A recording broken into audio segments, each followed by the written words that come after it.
Destiny. For our first audiobook, we will be listening to a segment of Mere Christianity. At least I believe it's Mere Christianity. But this particular segment is C.S. Lewis, the same guy who helped Tolkien write Narnia.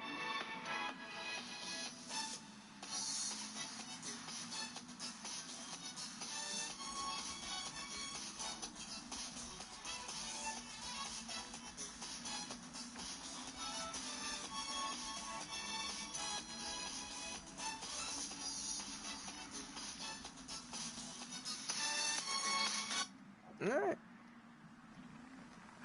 Mere Christianity by C.S. Lewis.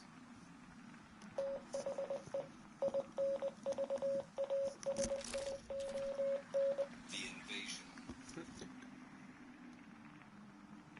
Very well then. Atheism is too simple. And I will tell you another view that is also too simple. It is the view I call Christianity and water.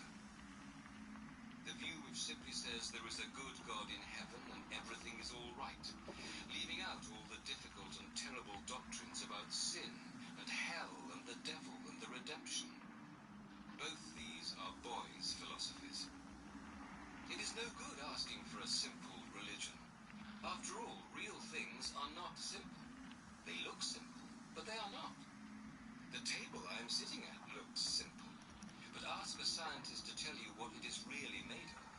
All about the atoms and how the light waves rebound from them and hit my eye and what they do to the optic nerve and what it does to my brain. And of course you find that what we call seeing a table lands you in mysteries and complications which you can hardly get to the end of. A child saying a child's prayer looks simple. And if you are content to stop there, well and good.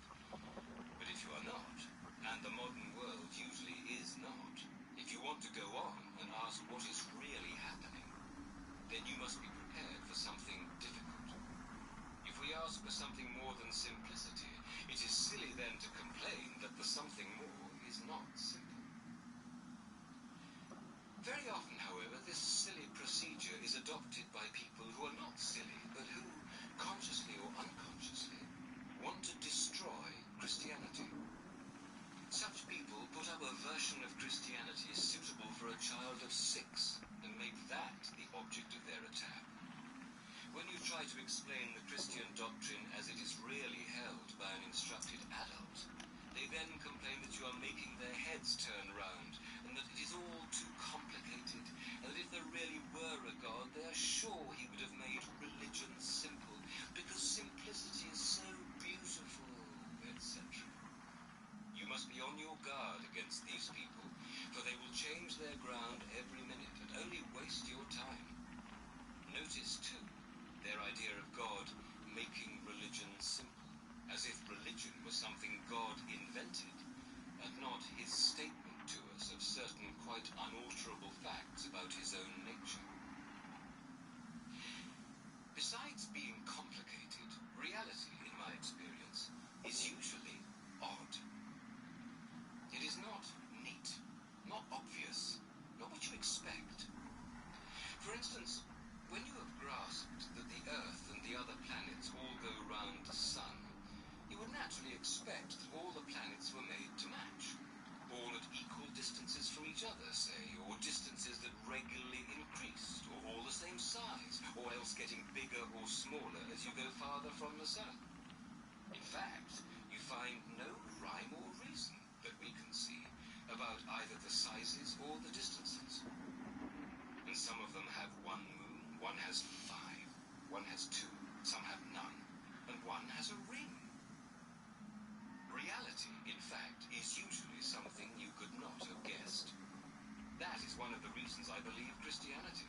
It is a religion you could not have guessed. If it offered us just the kind of universe we had always expected, I should feel we were making it up. But in fact, it is not the sort of thing anyone would have made up. It has just that queer twist about it that real things have. So let us leave behind all these boys' philosophies, these over-simple answers. The problem is not simple, and the answer is not going to be simple either. What is the problem? A universe that contains much that is obviously bad and apparently meaningless, but containing creatures like ourselves who know that it is bad and meaningless. There are only two views that face all the facts. One is the Christian view that this is a good world that has gone wrong, but still retains the memory of what it ought to have been. The other is the view called dualism. Dualism means the belief that there are two equal and independent powers at the back of everything, one of them good and the other bad, and that this universe is the battlefield in which they fight out an endless war. I personally think that next to Christianity, dualism is the manliest and most sensible creed on the market, but it has a catch in it. The two powers, or spirits, or gods, the good one and the bad one, are supposed to be quite independent. They both existed from all eternity. Neither of them made the other, neither of them has any more right than the other to call itself God. Each presumably thinks it is good and thinks the other bad. One of them likes hatred and cruelty, the other likes love and mercy, and each backs its own view. Now, what do we mean when we call one of them the good power and the other the bad power? Either we are merely saying that we happen to prefer the one to the other, like preferring beer to cider, or else we are saying that whatever the two powers think about it, and whichever we humans at the moment happen to like, one of them is actually wrong, actually mistaken in regarding itself as good. Now, if we mean merely that we happen to prefer the first, then we must give up talking about good and evil at all. For good means what you ought to prefer, quite regardless of what you happen to like at any given moment. If being good meant simply joining the side you happen to fancy for no real reason, then good would not deserve to be called good. So we must mean that one of the two powers is actually wrong, and the other actually right. But the moment you say that, you are putting into the universe a third thing in addition to the two powers. Some law, or standard, or rule of good, which one of the powers conforms to and the other fails to conform to. But since the two powers are judged by this standard, then this standard, or the being who made this standard, is farther back and higher up than either of them, and he will be the real God. In fact, what we meant by calling them good and bad turns out to be that one of them is in a right relation to the real ultimate God, and the other in a wrong relation to him. The same point can be made in a different way. If dualism is true, then the bad power must be a being who likes badness for its own sake. But in reality, we have no experience of anyone liking badness just because it is bad. The nearest we can get to it is in cruelty. But in real life, people are cruel for one of two reasons. Either because they are sadists, that is, because they have a sexual perversion which makes cruelty a cause of sensual pleasure to them, or else for the sake of something they're going to get out of it, money, or power, or safety. But pleasure, money, power, and safety are all, as far as they go, good things. The badness consists in pursuing them by the wrong method, or in the wrong way, or too much. I do not mean, of course, that the people who do this are not desperately wicked. I do mean that wickedness, when you examine it, turns out to be the pursuit of some good in the wrong way. You can be good for the mere sake of goodness. You cannot be bad for the mere sake of badness. You can do a kind action when you are not feeling kind and when it gives you no pleasure, simply because kindness is right. But no one ever did a cruel action simply because cruelty is wrong, only because cruelty was pleasant or useful to him. In other words, badness cannot succeed even in being bad,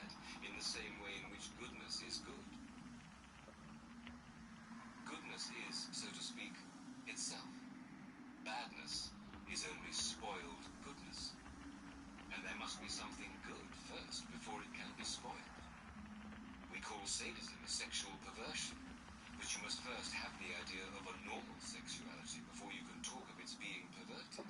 And you can see which is the perversion because you can explain the perverted from the normal, and cannot explain the normal from the perverted. It follows that this bad power, who is supposed to be on an equal footing with the good power, and to love badness in the same way as the good power loves goodness, is a mere bogey. In order to be bad, he must have good things to want, and then to pursue in the wrong way. He must have impulses which were originally good, in order to be able to pervert them. But if he is bad, he cannot supply himself either with good things to desire or with good impulses to pervert. He must be getting both from the good power.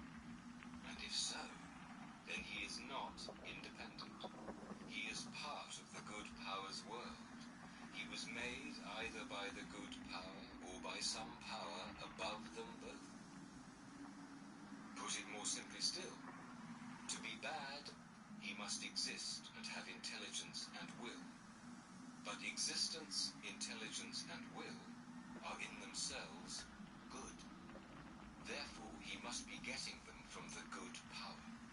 Even to be bad, he must borrow or steal from his opponent. And now do you begin to see why Christianity has always said that the devil is a fallen angel? That is not a mere story for the children. It is a real recognition of the fact that evil is a parasite, not an original thing. The powers which enable evil to carry on are powers given it by goodness. All the things which enable a bad man to be effectively bad are in themselves good things. Resolution, cleverness, good looks, existence itself.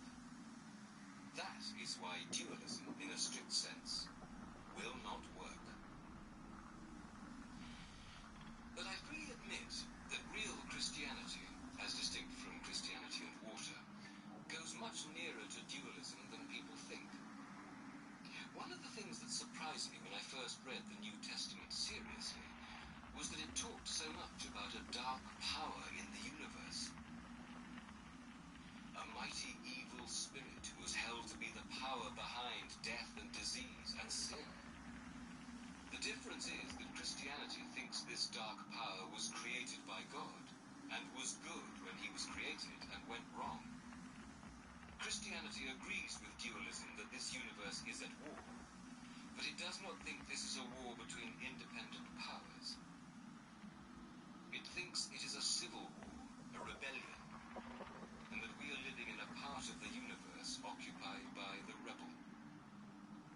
Enemy-occupied territory. That is what this world is. Christianity is the story of how the rightful king has landed. You might say landed in disguise. And is calling us all to take part in a great campaign of sabotage. When you go to church, you are really listening in to the secret wireless from our friends. That is why the enemy is so anxious to prevent us from going. He does it by playing on our conceit and laziness and intellectual snobbery. I know someone will ask me, do you really mean at this time of day to reintroduce our old friend the devil, hoofs and horns and all? Well, what the time of day has to do with it I do not know, and I'm not particular about the hoofs and horns. But in other respects my answer is yes, I do. I do not claim to know anything about his personal appearance. If anybody really wants to know him better, I would say to that person, don't worry. If you really want to, you will. Whether you like it when you do is another question.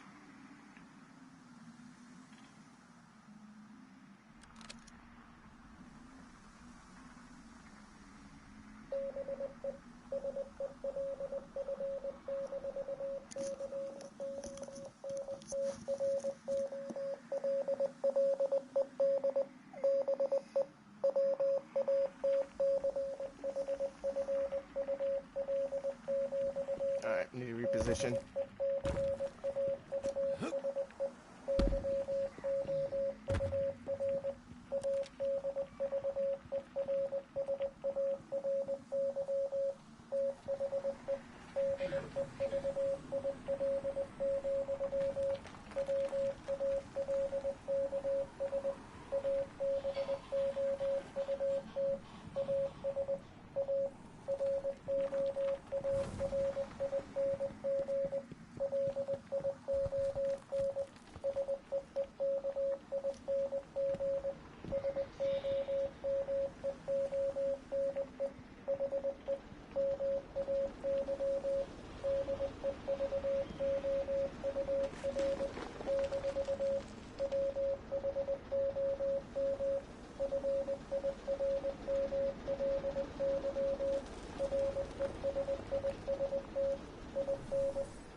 Alright, for our next one, we are going to play The Laws of Nature. The Laws of Nature by C.S. Lewis. Poor woman, said my friend. One hardly knows what to say when they talk like that. She thinks her son survived Arnhem because she prayed for him. It would be harmless to explain to her that he really survived because he was a little to the left or a little to the right of some bullet. That bullet was following a course laid down by the laws of nature. It couldn't have hit him. He just happened to be standing on its line. And so all day long, as regards every bullet and every splinter of shell, his survival was simply due to the laws of nature. At that moment, my first pupil came in, and the conversation was cut short. But later in the day, I had to walk across the park to a committee meeting, and this gave me time to think the matter over.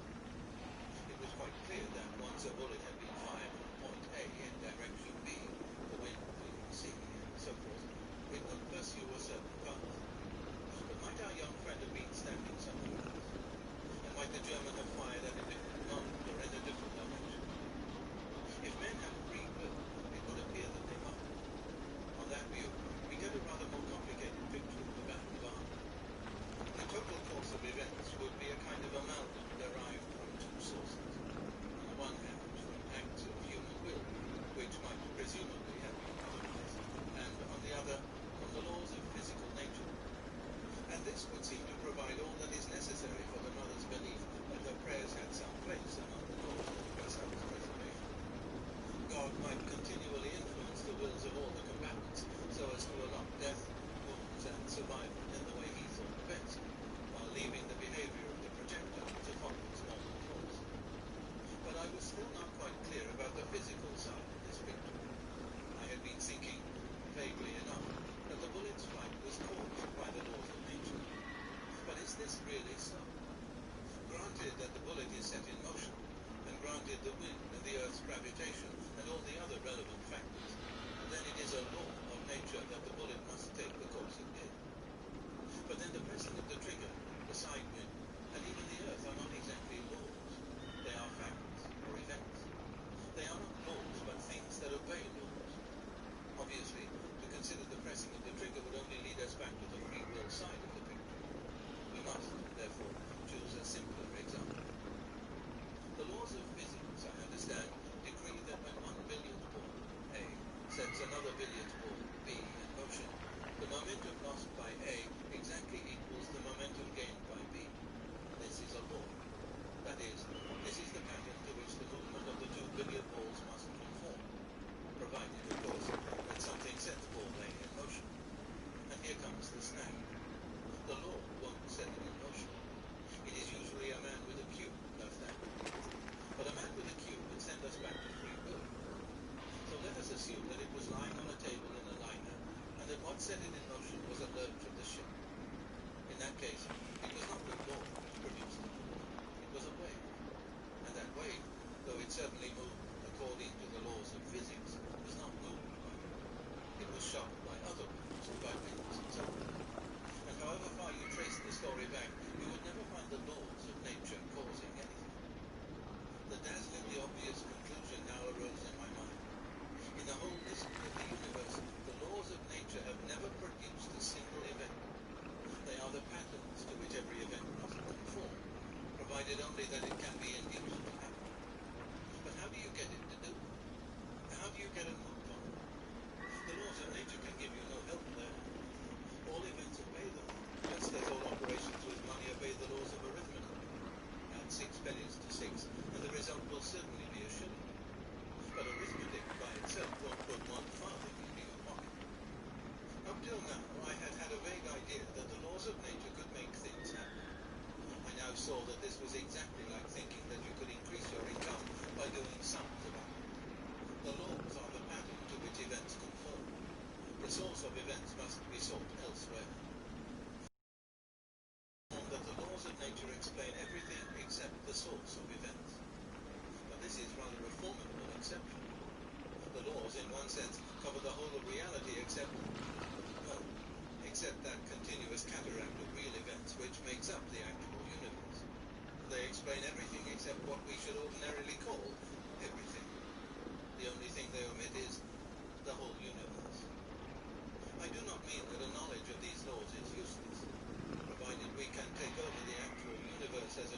concern, such knowledge is useful and indeed indispensable for manipulating.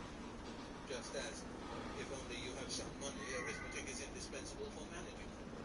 But the events themselves, the money itself, that is quite another affair. Where then do actual events come from? In one sense, the answer is easy. Each event comes from a previous event. But what happens if you trace this process backwards? To ask this is not exactly the same as to ask where things come from, how there came to be space and time and matter at all. Our present problem is not about things, but about events. Not, for example, about particles of matter, but about this particle colliding with that. The mind can perhaps acquiesce in the idea that the properties of the universal drama somehow just happen to be there. But whence comes the play, the story? Either the stream of events had a beginning or it had not. If it had, then we are faced with something like creation.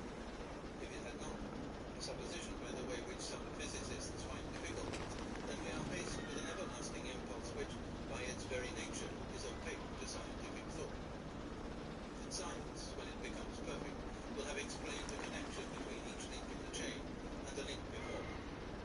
But the actual existence of the chain will remain wholly unaccountable. We learn more and more about the pattern. We learn nothing about that which feeds real events into the pattern.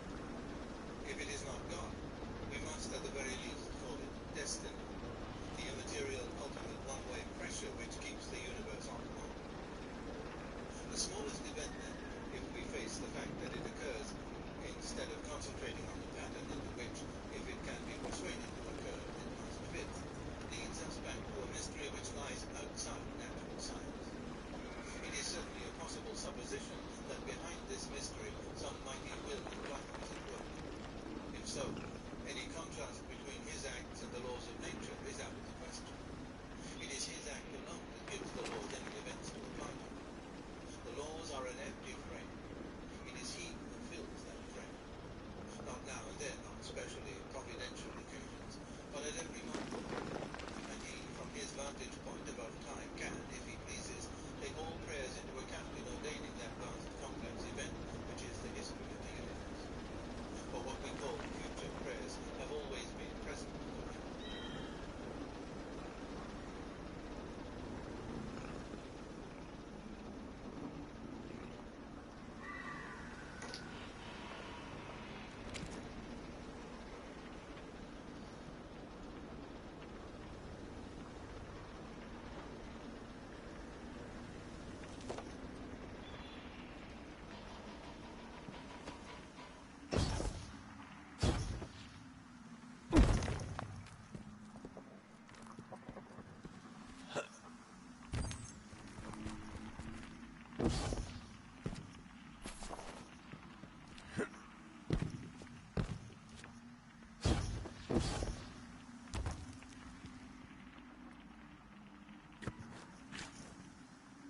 It's clear.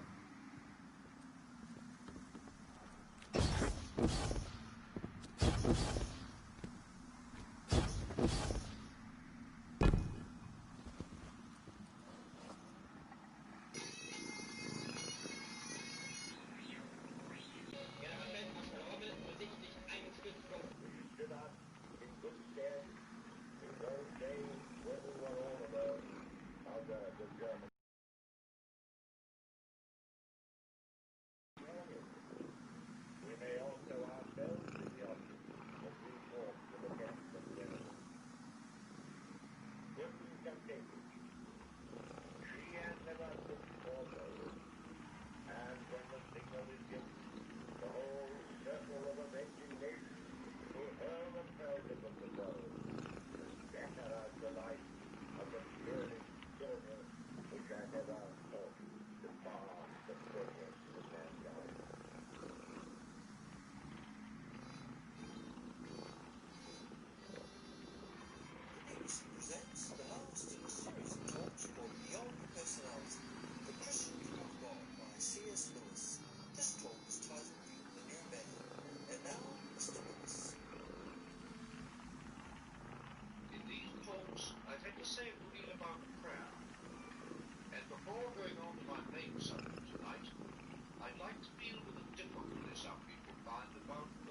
idea of enlisting the several 100 million beings who are all at risk of the same note, and I find quite a lot of people feel that differently. Well, the first thing to notice is that the whole sting of it comes from the words "at the same moment." Most of us would imagine God attending to any number of games if only they come one by one. He has endless time to do it. So what's really at the back of the difficulty is this idea of God having to fit too many things into one moment in time. Well, that of course is what happens to us. Our life becomes to us moment by moment. One moment disappears before the next comes along, and the room for fresh feeling. That's what time is like. And of course, you and I tend to take it for granted that this time ceremony, this arrangement of past, present, and future, isn't simply the way life comes to us, but it's the way all things really exist. We tend to assume that the whole universe, and God himself, are always moving on from a past to a future, just as we are. But many learned things don't believe that. I think it was the theologians who first started the idea that some things are not in time at all. Later, philosophers took it over, and now some of the scientists are doing the same. Almost certainly, God is not in time. His life doesn't consist of moments following one another. If 1 billion people are praying to him at 10:30 tonight, he hasn't got to listen to them all in that one little snippet which we call 10:30. 10:30, and every other moment from the beginning to the end of the world is always present for him. Like to put it that way, he has infinity in which to listen to the split second of prayer put up by the pilot when the plane changes space. And then we don't know. When I try to give something not to say, but a bit like it, suppose I write a novel. I write, Mary laid down her book next moment, then locked the door. But Mary, who's got to live in the imaginary time of the story, there's no interval between putting down the book and hearing the knock. But I have created it. Between writing the first part of that sentence and the second, they have gone out for an hour's walk and spent the whole hour thinking about that.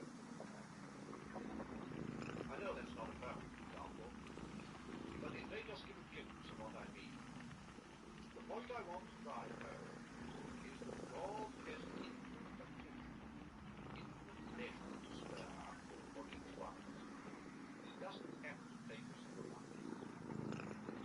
You're as much alone with him as if you were the only thing he ever created. When Christ died, he died for you individually. Now I'll get back to the main subject. I was pointing out last time that the Christian life is simply a process of having your natural self changed into a Christ self, and that this process goes on very far inside. One's most private being, one's point of view of things that have to be changed. That's why unbelievers say Christianity is a very selfish religion. Isn't it very selfish, even morbid they say, to be always bothering about the inside of your own soul, instead of thinking of humanity? Now, what would an NCO say to a soldier who had a dirty rifle, and when told to clean it, replied, "But, Sergeant, isn't it very selfish, even morbid, to be always bothering about the inside of your own wife,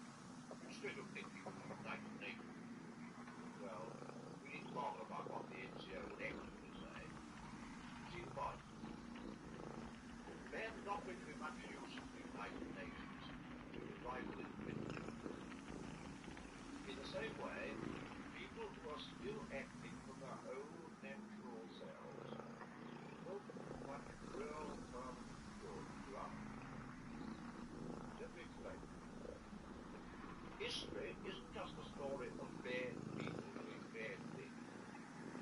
It's quite as much a story of people trying to do good things, but somehow something goes wrong. Take the common expression, cold as charity. How did it come so? Well, first, we've learned how unsympathetic, hateful, deceitful, charitable people often are. And yet, hundreds of thousands of them started out really anxious for people. And when they'd done it, somehow it just wasn't as good as it ought to be. The old story, what you are comes out of what you do. And the bad apple isn't far from the again.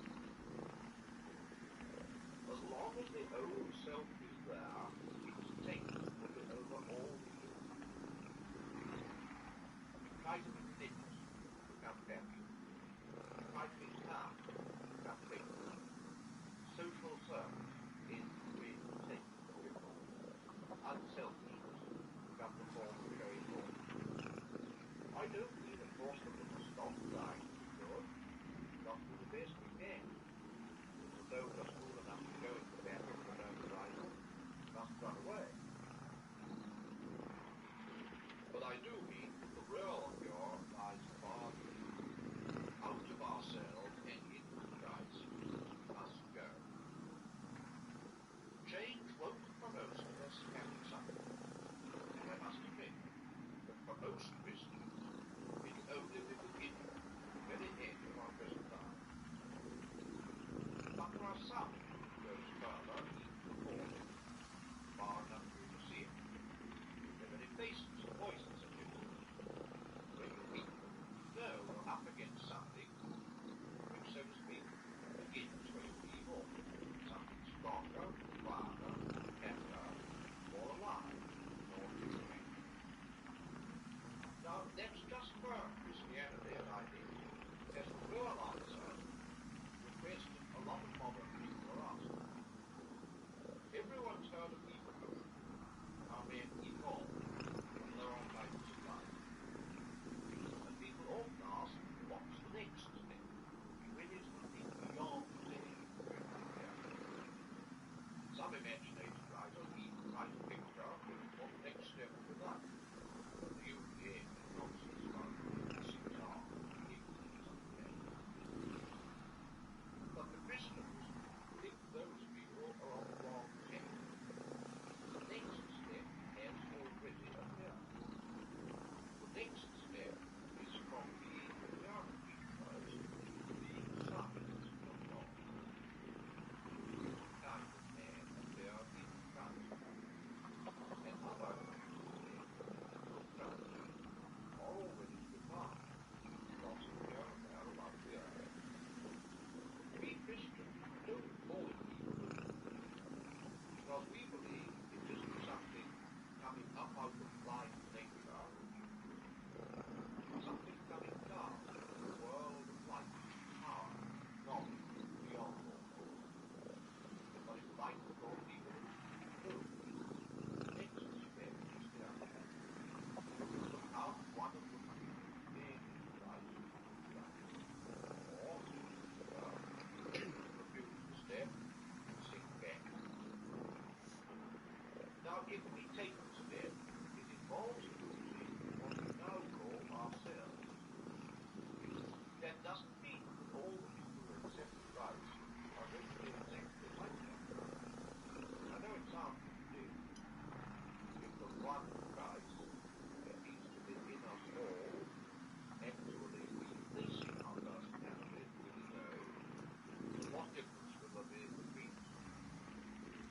Now, here I've got a rather difficult thing to say.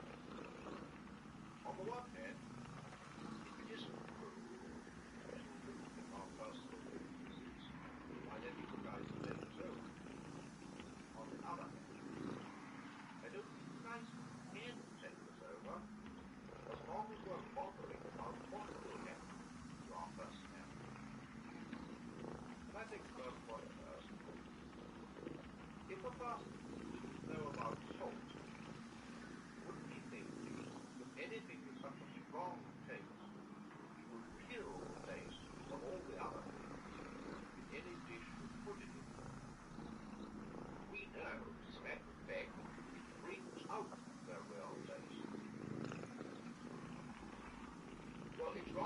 that with Christ.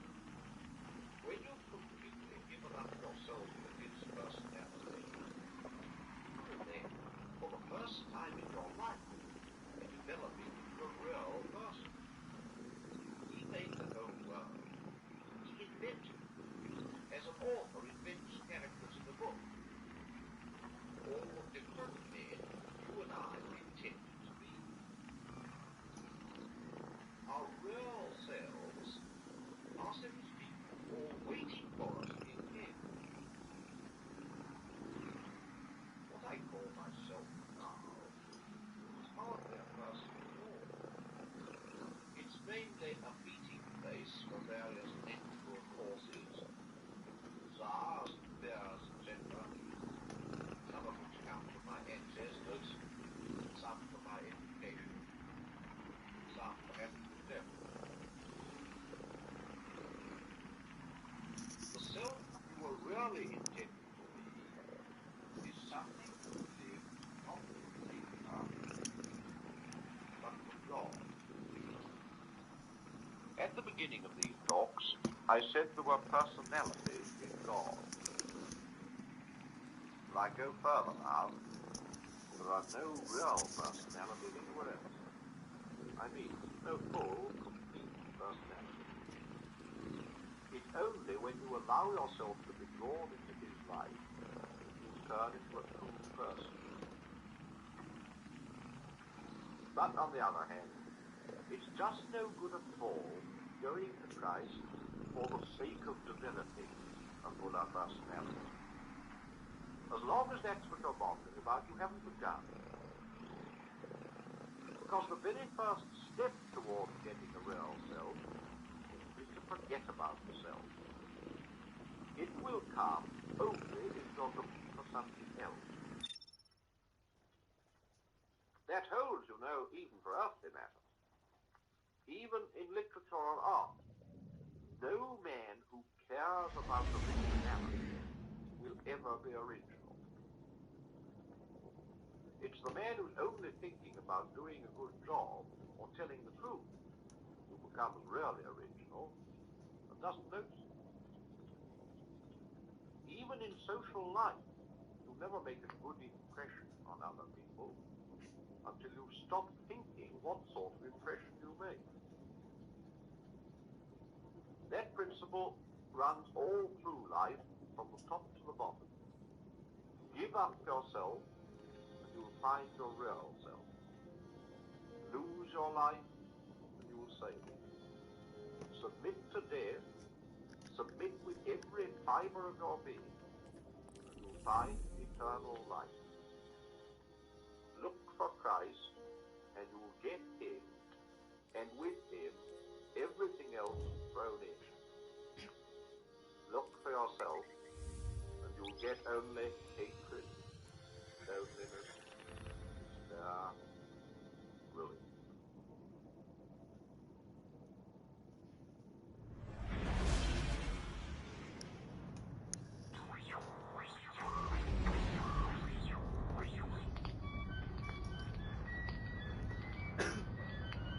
Music While You Work is played tonight by Troyes and his Banjoliers. So yeah.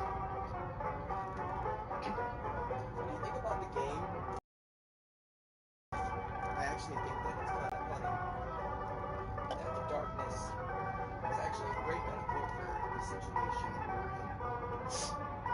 Source of figuring out how it is that I actually handle conflict with threats of metaphysical nature. But for some people, they don't often think that, destiny could have some sense of bearing to this kind of stuff. But I happen to think it actually can. So, let's, take a second to, this Jonah. The Gardener, it went on. Alright, cool. Let's take it back a little bit. And guy, we got this right.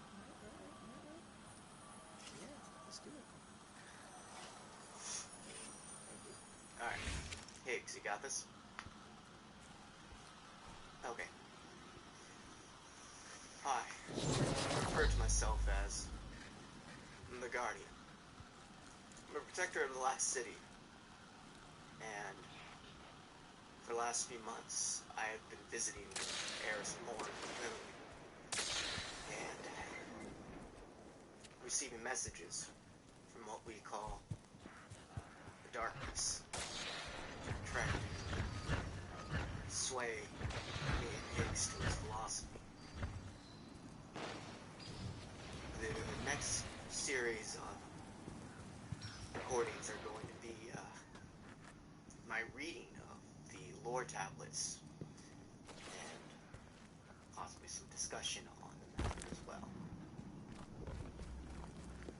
So yeah, let's go and see what the darkness has in store for us.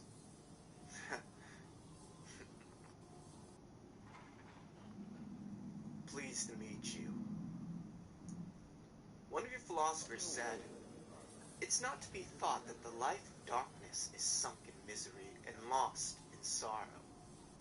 There is no sorrow, for sorrow is a thing that is swallowed up in death, and death and dying are the very life of the darkness." He was a shoemaker. He was right, and it matters more than anything. According to him, the visible world is a manifestation of eternal light in eternal darkness. And it is in eternal opposition that eternity has revealed itself. The fall was necessity for creation, to escape its first imperfect stasis and seek a true form. Heresy? Well, then I am the heresyarch. The philosopher died without Laodiceas. Those who do not exist cannot suffer and are of no account to any viable ethics. If the true path to goodness is the elimination of suffering, then only those who must exist can be allowed to exist. It is the nature of life to favor existence over non-existence, and to prefer the fertile soil because those who open their mouths to that wind pass and leave no descent, whether of flesh or of thought.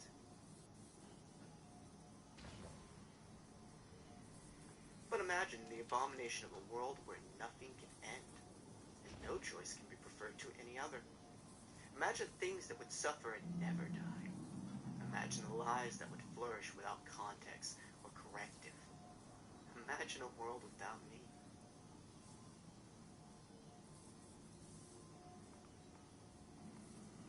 The gardener and winnower. Once upon a time, a gardener and a winnower lived together in harmony.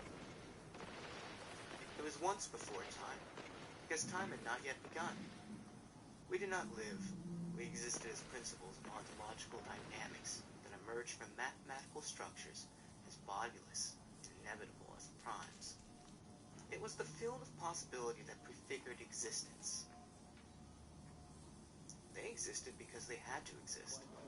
They had no antecedent and no constituents, and there is no instrument of causality by which they could be proportioned some systematic of their origin.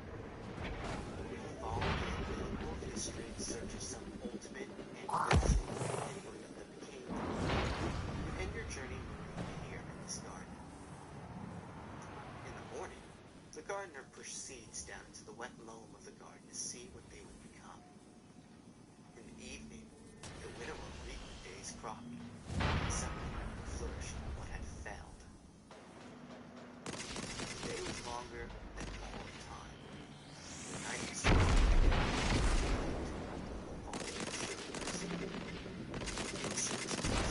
flowers, and worms slithered between the leaves, feeding on the forms of what might be. The first grade in existence, the first dynamo of life. Rain fell from the sky. Voices spoke without mouth or meaning. Silver leaves bloomed, yielding fruit.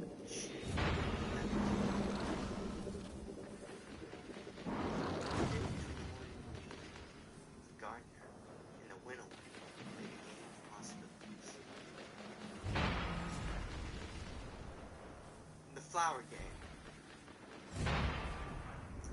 These are the rules of a game.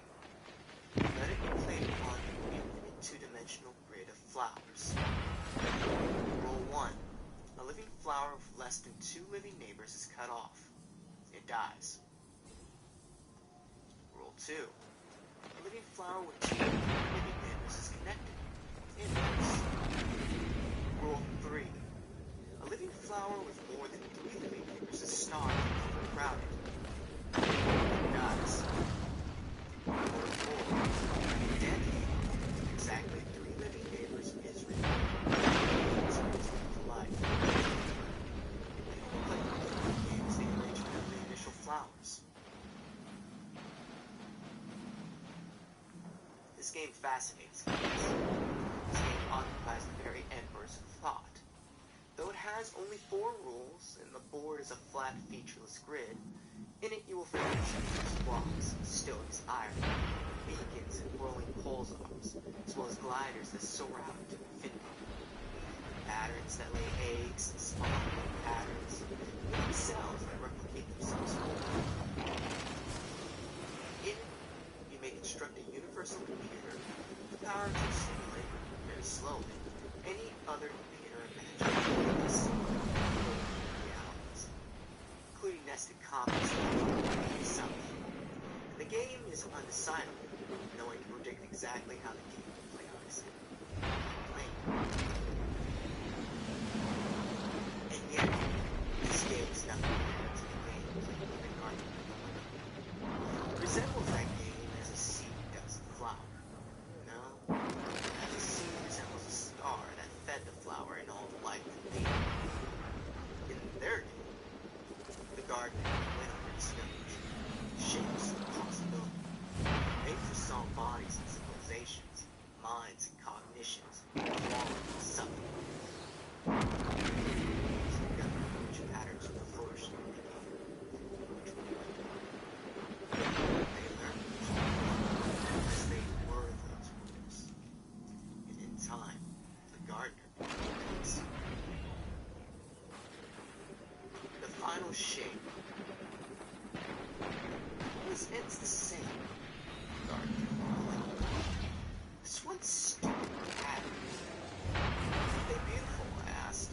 And as the flowers opened and closed in patterns beyond the scope of the entire universe is too million, all varied and perhaps everlasting, not even we could know whether a pattern in flowers would cycle forever or someday halt.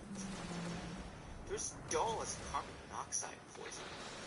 The gardener goused. Though carbon monoxide did not yet exist, he admitted it could be poison. Gardner kneeled and flicked a patch of sod with their trowel, and struck an open flower, causing it to shut. So I was looking at the flower, and soul hurt inside the flower, fear and jealousy. Yet I assigned opinions and was willing. There, my chest is. I have flowers, except for other purposes. There's nothing at the center of them except the will to go on existing, to alter the game to suit their existence. They spare not themselves from tapping to any other work. They are the head. The pattern rent in the air to flower effortlessly. The great flow went on unchanged. The gardener got up and brushed her leaves. Every game we play, this one pattern consumes all the others. Wipes out every interesting development. A stupid, boring exploit that cuts off entire possibility spaces from ever arising. There's so much we'll never get to see because of this pest. They chewed at the cracked lip, which existed only because this is an allegory. I'm going to do something about it, they said. We need a new rule.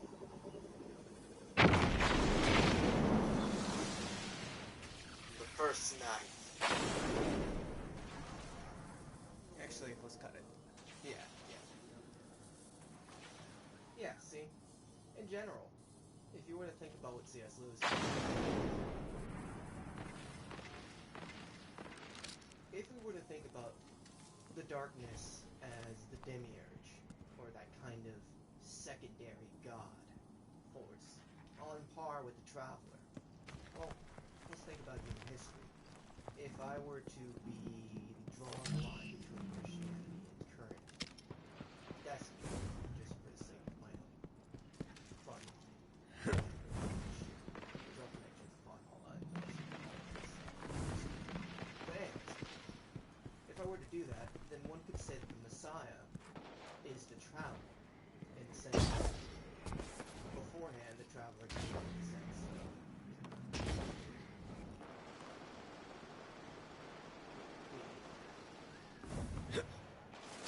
all dying for us and stuff to save humanity.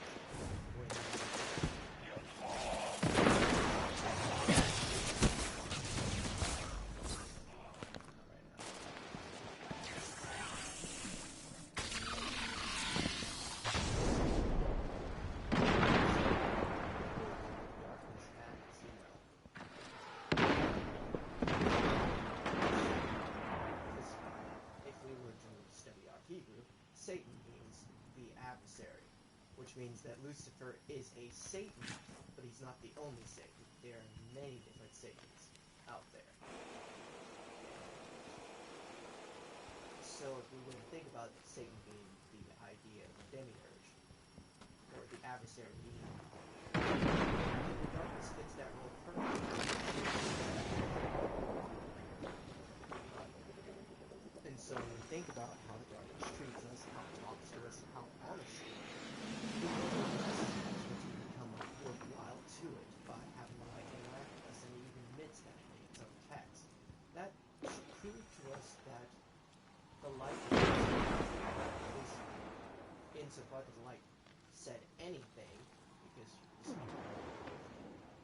try to say anything, it made clear with its actions that it to at least prove something. And if the Lord can be trusted for anything, perhaps the one thing that we can understand from that lore book is that perhaps the light wants us to prove the game wrong by not caving to its dynamics or the rules that are being forced upon us. What if all of our cheeses, all of our quick ways of beating these things are actually beneficial, yet at the same time?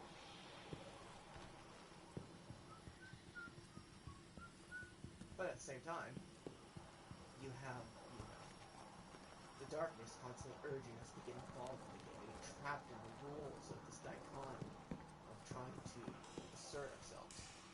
But what if we were to not get caught up in this idea that the gardener and the winnower are on the same level at all?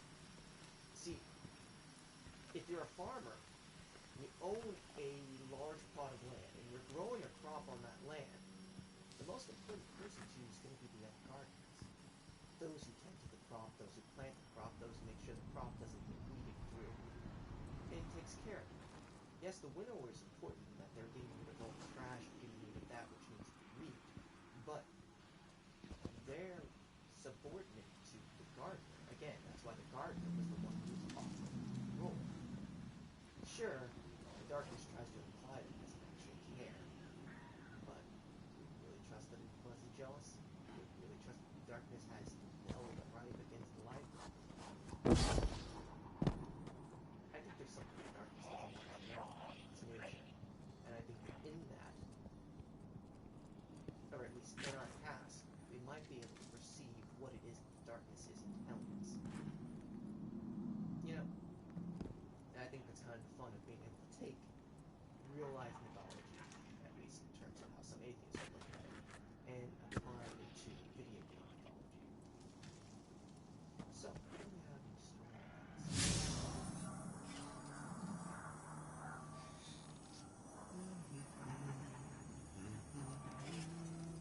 We could do the Great Myth. We could probably get you guys some tools. Hey, excuse me.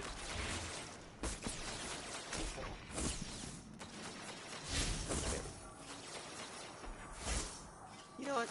Yeah, that's pretty good. On Living in an Atomic Age by C.S. Lewis. In one way, we think a great deal too much of the atomic bomb. How are we to live in an atomic age? I am tempted to reply, why? As you would have lived in the 16th century. when the plague visited London almost every year, or as you would have lived in a Viking age, when raiders from Scandinavia might land and cut your throat any night. Or indeed, as you are already living in an age of Looks like the Fallen are bringing in a glimmer drill. an age of Keep a paralysis, sharp lookout. an age of air raids, an age of railway accidents, an age of motorists. In other words, do not let us begin by exaggerating how we're already sentenced to death before the atomic bomb was invented. And quite a high percentage of us were going to die in unpleasant ways. We had, indeed, one very great advantage over our ancestors, anesthetics. But we have that still.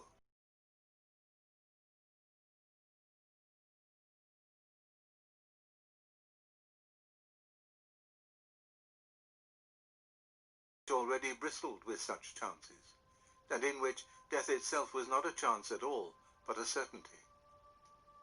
This is the first point to be made, and the first action to be taken is to pull ourselves together. If we are all going to be destroyed by an atomic bomb, let that bomb, when it comes, find us doing sensible and human things. Praying, working, teaching, reading, listening to music, bathing the children, playing tennis, chatting to our friends over a fire game of Glimmer might not huddled together like shut them fighters, down. or thinking about bombs. They may break our bodies, a microbe can do them, but they need not dominate our minds.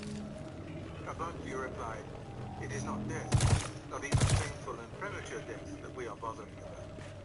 Of course, the charge of that is not new. What is new is that the atomic bomb may finally and totally destroy civilization itself. The lights may be put out forever. This brings us much nearer to the real point. But let me try to make clear exactly what I think that point is. What were your views about the ultimate future of civilization before the atomic bomb appeared on the scene? What did you think all this effort of humanity was to come to in the end? The real answer is known to almost everyone who has even a smattering of science. Yet, oddly enough, it is hardly ever mentioned. And the real answer, almost beyond doubt, is that, with or without atomic bombs, the whole story is going to end in nothing. The astronomers hold out no hope that this planet is going to be permanently inhabitable. The physicists hold out no hope that organic life is going to be a permanent possibility in any part of the material universe. Not only this Earth, but the whole show. All the suns of space are to run down. Nature is a sinking ship. Bergson talks about the élan vital, and Mr. Shaw talks about the life force, as if they could surge on forever and ever. But that comes of concentrating on biology and ignoring the other sciences. There is really no such hope. Nature does not, in the long run, favor life. If nature is all that exists, in other words, if there is no God and no life of some quite different sort somewhere outside nature, then all stories will end in the same way. In a universe from which all life is banished without possibility of return. It will have been an accidental flick, and there will be no one even to remember it. And no doubt, atomic bombs may cut its duration on this present planet shorter than it might have been. But the whole thing, even if it lasted for billions of years, must be so infinitesimally short in relation to the oceans of dead time which precede and follow it, that I cannot feel excited about its curtailment.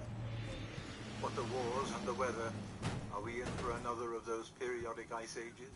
And the atomic bomb have really done is to remind us forcibly of the sort of world we are living in, and which, during the prosperous period before 1914, we were beginning to forget.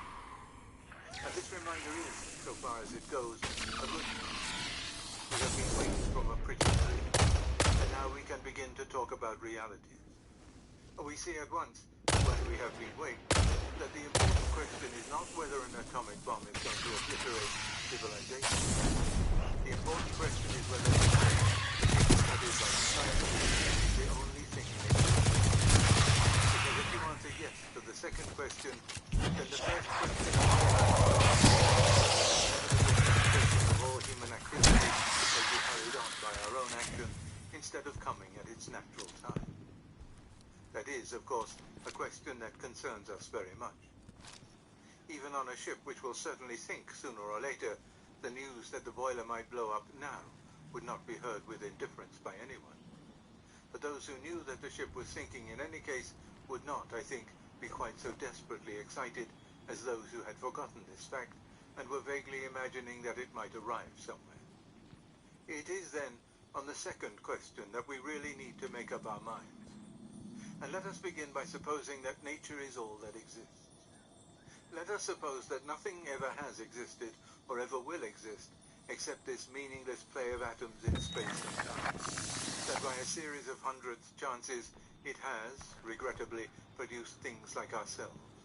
Conscious beings who now know that their own consciousness is an accidental result of the whole meaningless process, and is therefore itself meaningless. To us, that is, it feels. In this situation there are, I think, three things one might do. One, you might commit suicide. A nature which has blindly, accidentally given me for my torment this consciousness which demands meaning and value in a universe that offers neither, has luckily also given me the means of getting rid of it. I return the unwelcome gift. I will be fooled no longer. Two, you might decide simply to have as good a time as possible. The universe is a universe of nonsense. But since you are here, grab what you can. Unfortunately, however, there is on these terms so very little left to grab. Only the coarsest sensual pleasure. You can't, in a sense, be in love with a girl you know, keep on remembering, that her person and her character are a momentary and accidental pattern produced by the collision of atoms, and that your own response to them is only a sort of psychic phosphorescence arising from the behavior of your genes. You can't go on getting any very serious pleasure from music if you know and remember that its air of significance is a pure... Fallen comms. They're using this as a kind of beacon. I guess not everybody in the old houses got the memo. Huh. Beacon, eh? You know what I'm thinking, buddy? Faster.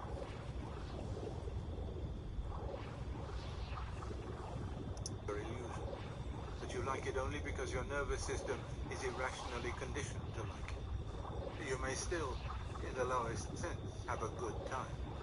But just insofar as it becomes very good, just insofar as it ever threatens to push you on from cold sensuality into real warmth and enthusiasm and joy, so far you will be forced to feel the hopeless disharmony between your own emotions and the universe in which you really live. 3. You may defy the universe. You may say, let it be irrational. I am not. Let it be merciful. I will have mercy. By whatever curious chance it has produced me, now that I am here, I will live according to human values. I know the universe will win in the end, but what is that to me? I will go down fighting. Amid all this wastefulness, I will persevere. Amid all this competition, I will make sacrifices. Be damned to the universe. I suppose that most of us, in fact, while we remain materialists, adopt a more or less uneasy alternation between the second and the third attitude. And although the third is incomparably the better, it is, for instance, much more likely to preserve civilization, both really shipwreck on the same rock. That rock, the disharmony between our own hearts and nature, is obvious in the second. The third seems to avoid the rock by accepting disharmony from the outset and defy it. But it will not really work. In it, you hold up our own human standards against the idiocy of the universe. That is, we talk as if our own standards were something outside the universe, which can be contrasted with it, as if we could judge the universe by some standard borrowed from some other source. But if, as we were supposing, nature, the space-time matter system, is the only thing in existence, then of course there can be no other source for our standards. They must, like everything else, be the unintended and meaningless outcome of blind forces. Far from being a light from beyond nature, whereby nature can be judged, they are only the way in which anthropoids of our species feel when the atoms under our own skulls get into certain states. Those states being produced by causes quite irrational, unhuman, and non-moral. Thus the very ground on which we defy nature crumbles under our feet. The standard we are applying is tainted at the source. If our standards are derived from this meaningless universe, they must be as meaningless as it. For most modern people, I think, thoughts of this kind have to be gone through before the opposite view can get a fair hearing. All naturalism leads us to this in the end, to a quite final and hopeless discord between what our minds claim to be and what they really must be, if naturalism is true.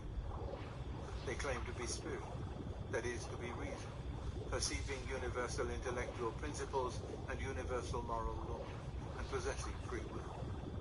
But if naturalism is true, they must, in reality, be merely arrangements of atoms in scum, coming about by irrational causation. We never think a thought because it is true, only because blind nature forces us to think it. We never do an act because it is right, only because blind nature forces us to do it. It is when one has faced this preposterous conclusion that one is at last ready to listen to the voice that whispers, "But suppose we really are spirit? Suppose we are not the offspring of nature?" For really, the naturalistic conclusion is unbelievable.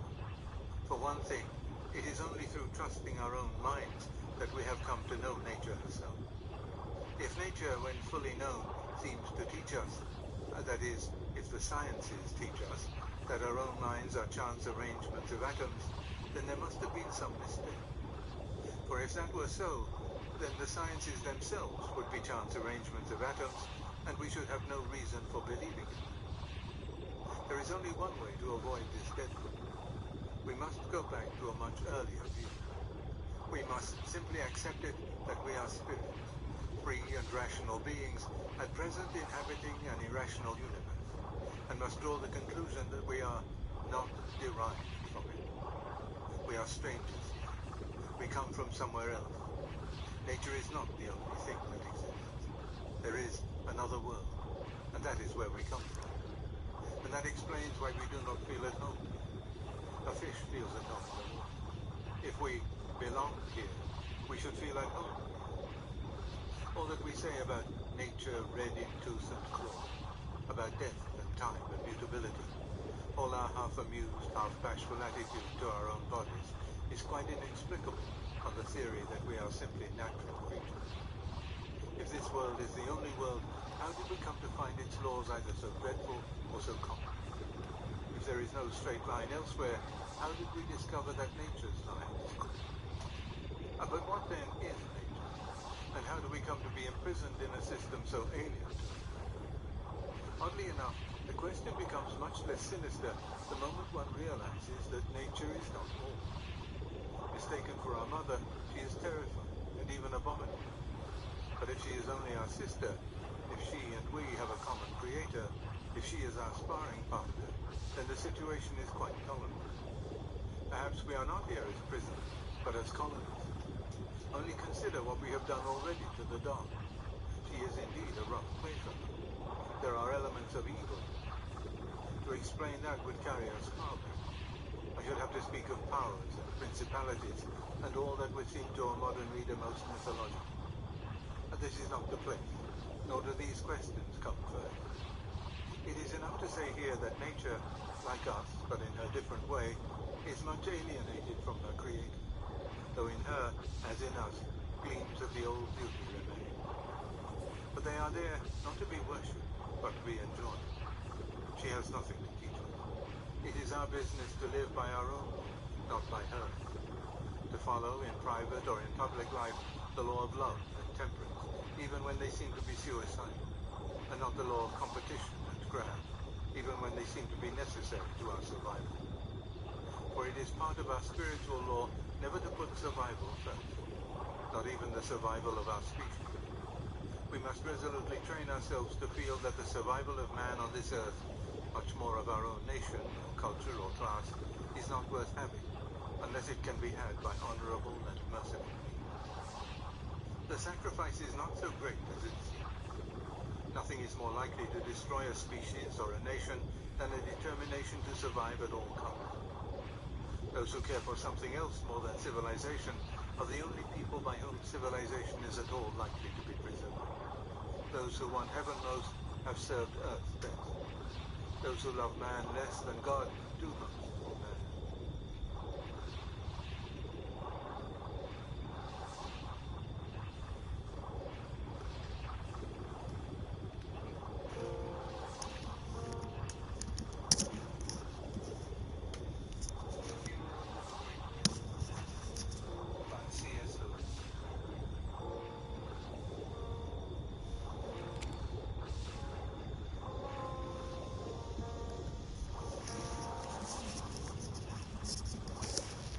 are some mistakes which humanity has made and repented so often that there is now really no excuse for making them again. One of these is the injustice which every age does to its predecessor. For example, the ignorant contempt which the humanists, even good humanists like Sir Thomas More, felt for medieval philosophers. Or romantics, even good romantics like Keats, felt for 18th century poetry. Each time all this reaction and resentment has to be punished and unsaid, it is a wasteful performance. It is tempting to try whether we, at least, cannot avoid it. Why should we not give our predecessors a fair and filial dismissal? Such, at all events, is the attempt I am going to make in this paper. I come to bury the great myth of the 19th and early 20th century, but also to praise it. I am going to pronounce a funeral oration. By this great myth, I mean that picture of reality which resulted during the period under consideration, not logically, but imaginatively, from some of the more striking and, so to speak, marketable theories of the real scientists. I have heard this myth called Wellesianity. The name is a good one insofar as it does justice to the share which a great imaginative writer bore in building it up. But it is not satisfactory. It suggests, as we shall see, an error about the date at which the myth became dominant. And it also suggests that the myth affected only the middle brown line. In fact, it is as much behind Bridges' Testament of Beauty as it is behind the work of Wells. It dominates minds as different as those of Professor Alexander and Walt Disney. It is implicit in nearly every modern article on politics, sociology, and ethics. I call it a myth because it is, as I have said, the imaginative and not the logical result of what is vaguely called modern science. Strictly speaking, there is, I confess, no such thing as modern science. There are only particular sciences, all in a state of rapid change and sometimes inconsistent with one another. What the myth uses is a selection from the scientific theories, a selection made at first and modified afterwards in obedience to imaginative and emotional needs. It is the work of the folk imagination, moved by its natural appetite for an impressive unity. It therefore treats its data with great freedom, selecting, slurring, expurgating, and adding at will.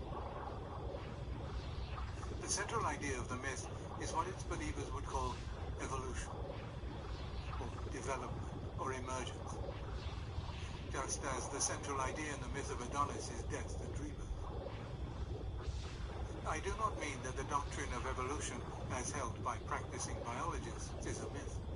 It may be shown by later biologists to be a less satisfactory hypothesis than was hoped 50 years ago.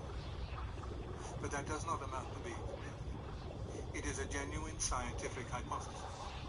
But we must sharply distinguish between evolution as a biological theorem and popular evolutionism or developmentalism, which is certainly a myth. Before proceeding to describe it and, which is my chief business, to pronounce its eulogy, I had better make clear its mythical character. We have, first of all, the evidence of chronology. If popular evolutionism were, as it imagines itself to be, not a myth, but the intellectually legitimate result of the scientific theorem on the public mind, it would arise after that theorem had become widely known. We should have the theorem known first of all to a few, then adopted by all the scientists, then spreading to all men of general education, then beginning to affect poetry and the arts, and so finally percolating to the mass of the people. In fact, however, we find something quite different. The clearest and finest poetical expressions of the myth come before The Origin of Species was published, 1859, and long before it had established itself as scientific orthodoxy. There have, to be sure, been hints and germs of the theory in scientific circles before 1859. But if the mythopoeic poets were at all infected by those germs, they must have been very up-to-date indeed, very predisposed to catch the infection. Almost before the scientists spoke, certainly before they spoke clearly, imagination was ripe for it. The finest expression of the myth in English does not come from Bridges, nor from Shaw, nor from Wells, nor from Olaf Stapleton. It is this. As heaven and earth are fairer, fairer far than chaos and blank darkness, though once chiefs. And as we show beyond that heaven and earth, in form and shape compact and beautiful, in will, in action free, companionship, and thousand other signs of purer life. So on our heels a fresh perfection treads, a power more strong in beauty, born of us, and fated to excel us, as we pass in glory that old darkness. Thus Oceanus in Keats's Hyperion, nearly 40 years before the origin of species.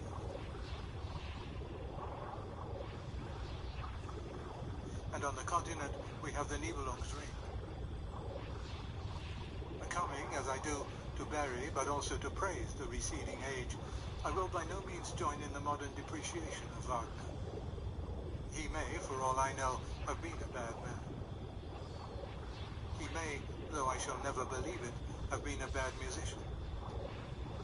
But as a mythopoeic poet, he is incomparable. The tragedy of the evolutionary myth has never been more nobly expressed than in his Wotan.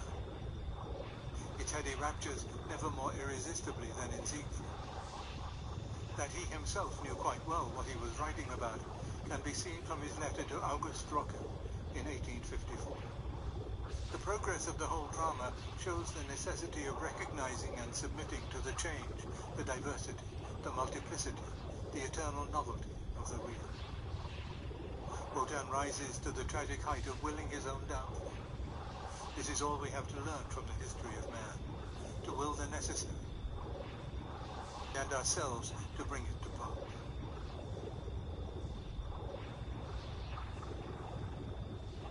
If Shaw's Back to Methuselah were really, as he supposed, the work of a prophet or a pioneer ushering in the reign of a new myth, its predominantly comic tone and its generally low emotional temperature would be inexplicable. It is admirable fun, but not thus are new epochs brought to birth. The ease with which he plays with the myth shows that the myth is fully digested and already senile. Shaw is the Lucian or the Snorri of this mythology. To find its Aeschylus or its Elder Edda,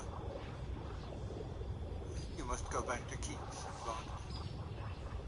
That, then, is the first proof that popular evolution is a myth. In making it, imagination runs ahead of scientific evidence.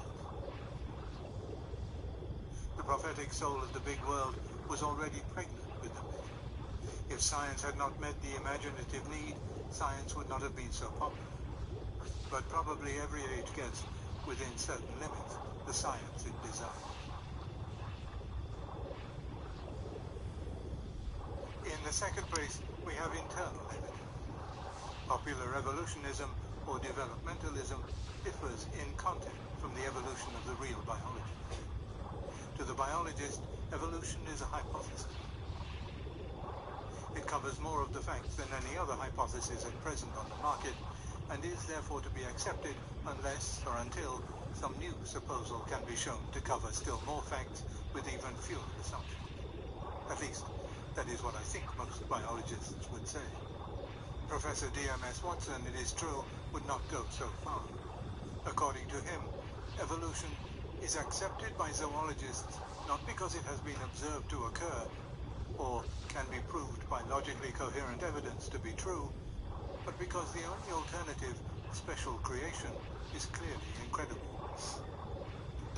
This would mean that the sole ground for believing it is not empirical, but metaphysical, the dogma of an amateur metaphysician who finds special creation incredible. but I do not think it has really come to that. Most biologists have a more robust belief in evolution than Professor Watson. But it is certainly a hypothesis. In the myth, however, there is nothing hypothetical about it. It is basic fact. Or, to speak more strictly, such distinctions do not exist on the mythical level at all. There are more important differences to follow. In the science, evolution is a theory about changes.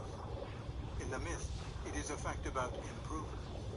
Thus, a real scientist, like Professor J.B.S. Haldane, is at pains to point out that popular ideas of evolution lay a wholly unjustified emphasis on those changes which have rendered creatures, by human standards, better or more interesting. He adds, "We are therefore inclined to regard progress as the rule in evolution. Actually, it is the exception, and for every case of it, there are 10 of degeneration." But the myth simply expurgates the 10 cases of degeneration.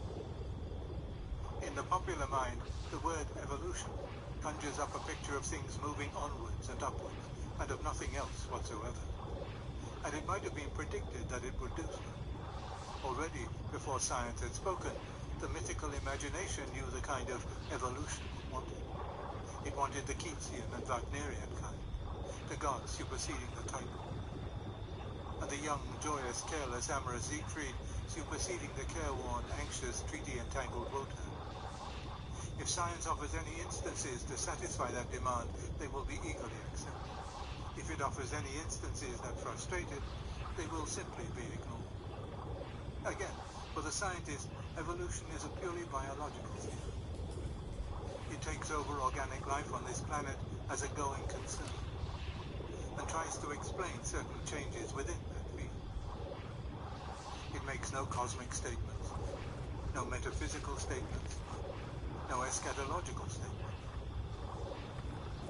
Granted that we now have minds we can trust, granted that organic life came to exist, it tries to explain, say, how a species that once had wings came to lose them. It explains this by the negative effect of environment operating on small variations. It does not, in itself, explain the origin of organic life, nor of the variation. Nor does it discuss the origin and validity of reason. It may well tell you how the brain, through which reason now operates, arose, but that is a different matter. Still less does it even attempt to tell you how the universe as a whole arose, or what it is, or whither it is tending. But the myth knows nothing of these reticences. Having turned what was a theory of change into a theory of improvement, it then makes this a cosmic theory.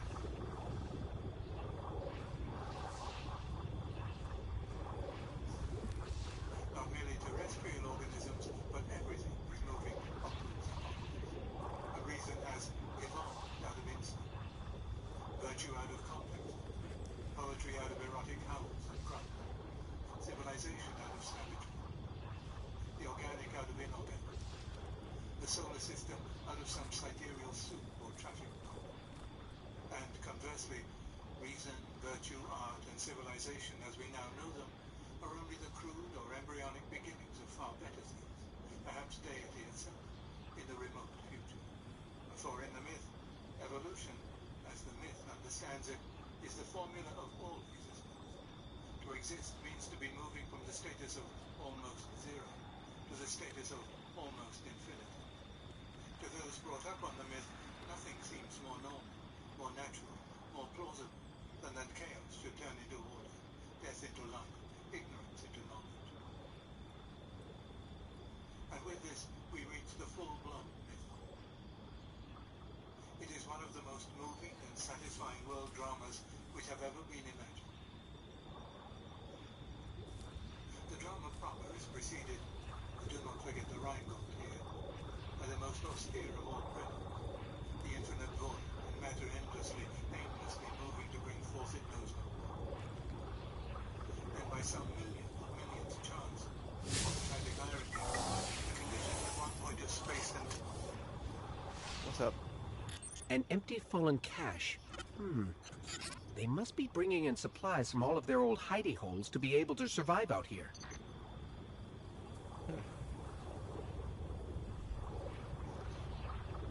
Time bubble up into that tiny fermentation which we call organic growth. At first, everything seems to be against the infant hero of Andromeda, just as everything always was against the seventh son. But life somehow wins through. With incalculable sufferings, the sorrows of the Volsungs were nothing to it. Against all but insuperable obstacles, it spread, it breathed, it complicates itself. From the amoeba up to the reptile, up to the mammal.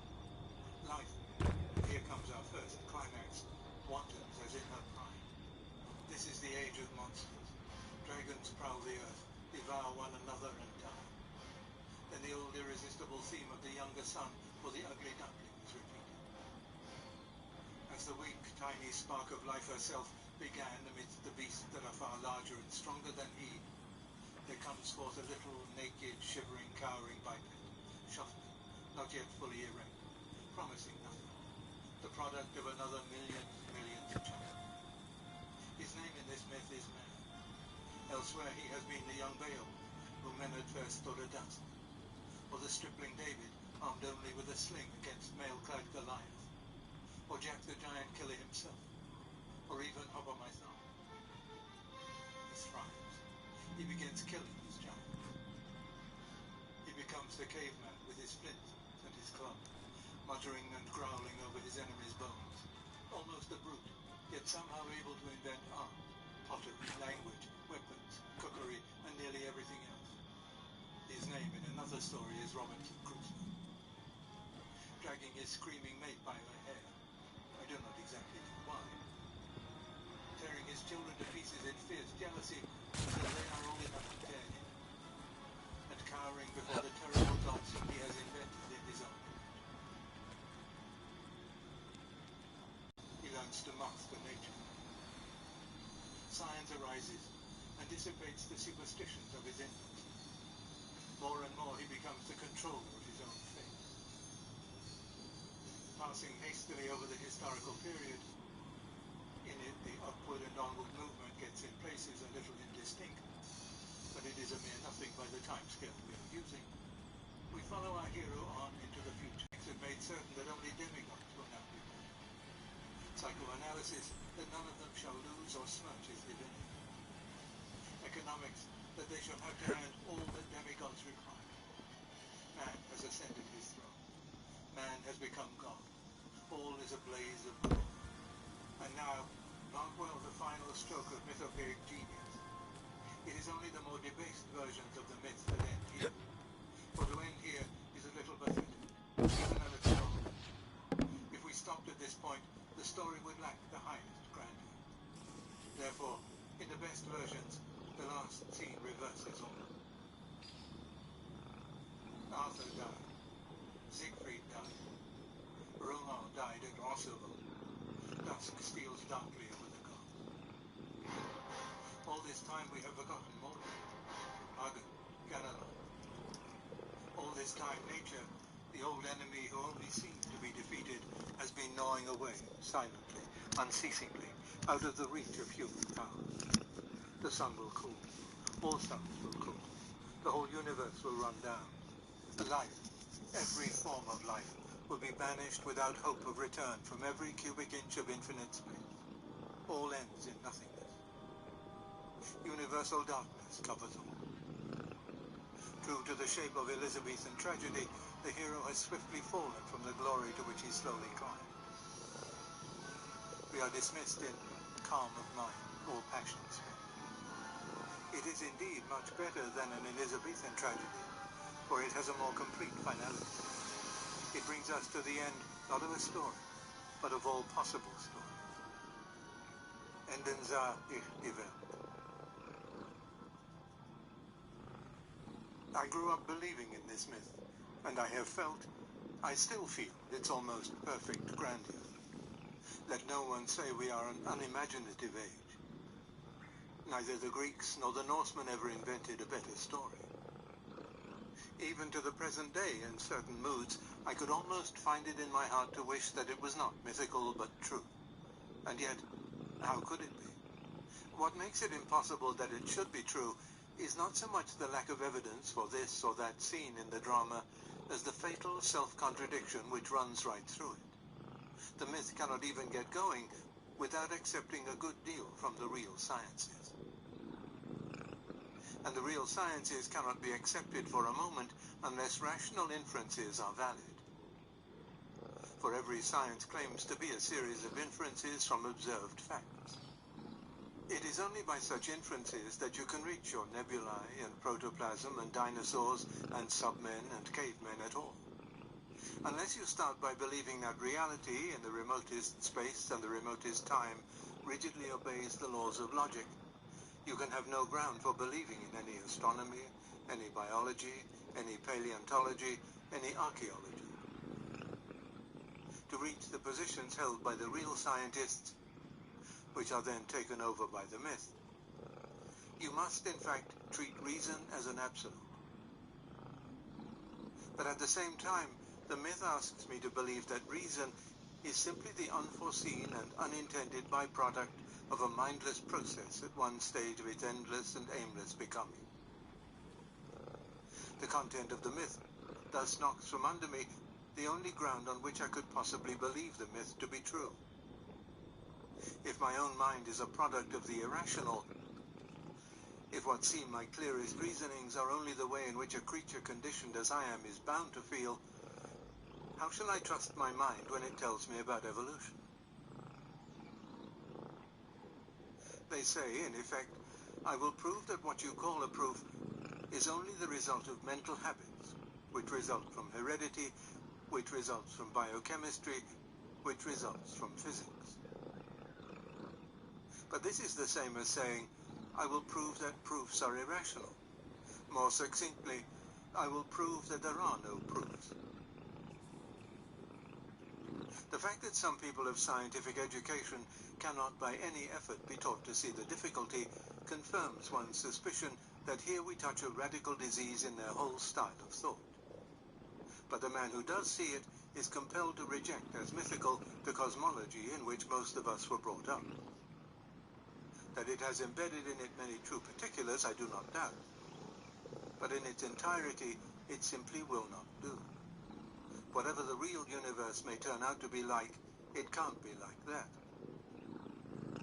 I have been speaking hitherto of this myth as of a thing to be buried, because I believe that its dominance is already over, in the sense that what seem to me to be the most vigorous movements of contemporary thought point away from it. A physics, a discipline less easily mythological, is replacing biology as the science par excellence in the mind of the plain man.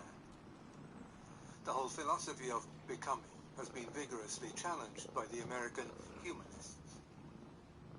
The revival of theology has attained proportions that have to be reckoned with. The romantic poetry and music in which popular evolutionism found its natural counterpart are going out of fashion. But of course, a myth does not die in a day. We may expect that this myth, when driven from cultured circles, will long retain its hold on the masses, and even when abandoned by them, will continue for centuries to haunt our language. Those who wish to attack it must beware of despising it. There are deep reasons for its popularity. The basic idea of the myth, that small or chaotic or feeble things perpetually turn themselves into large, strong, ordered things, may at first sight seem a very odd one. We have never actually seen a pile of rubble turning itself into a house. But this odd idea commends itself to the imagination by the help of what seem to be two instances of it within everyone's knowledge. Everyone has seen individual organisms doing it. Acorns become oaks. Grubs become insects. Eggs become birds. Every man was once an embryo. And secondly, which weighs very much in the popular mind during a machine age, everyone has seen evolution really happening in the history of machines. We all remember when locomotives were smaller and less efficient than they are now. These two apparent instances are quite enough to convince the imagination that evolution, in a cosmic sense, is the most natural thing in the world. It is true that reason cannot here agree with imagination. These apparent instances are not really instances of evolution at all. The oak comes indeed from the acorn, but then the acorn was dropped by an earlier oak. Every man began with the union of an ovum and a spermatozoon, but the ovum and the spermatozoon came from two fully developed human beings. The modern express engine came from the rocket, but the rocket came not from something under and more elementary than itself, but from something much more developed and highly organized, the mind of a man, and a man of genius. Modern art may have developed from savage art, but then the very first picture of all did not evolve itself. It came from something overwhelmingly greater than itself, from the mind of that man who, by seeing for the first time that marks on a flat surface could be made to look like animals and men, proved himself to excel in sheer blinding genius any of the artists who have succeeded him. It may be true that if we trace back any existing civilization to its beginnings, we shall find those beginnings crude and savage. But then, when you look closer, you usually find that these beginnings themselves come from the wreck of some earlier civilization. In other words, the apparent instances of, or analogies to, evolution which impress the folk imagination operate by fixing our attention on one half of the process. What we actually see all round us is a double process. The perfect dropping an imperfect seed, which in its turn develops to perfection. By concentrating exclusively on the record of upward movement in this cycle, we seem to see evolution. I am not in the least denying that organisms on this planet may have evolved. But if we are to be guided by the analogy of nature as we now know her, it would be reasonable to suppose that this evolutionary process was the second half of a long pattern. That the crude beginnings of life on this planet have themselves been dropped there by a full and perfect life. The analogy may be mistaken. Perhaps nature was once different. Perhaps the universe as a whole is quite different from those parts of it which fall under our observation.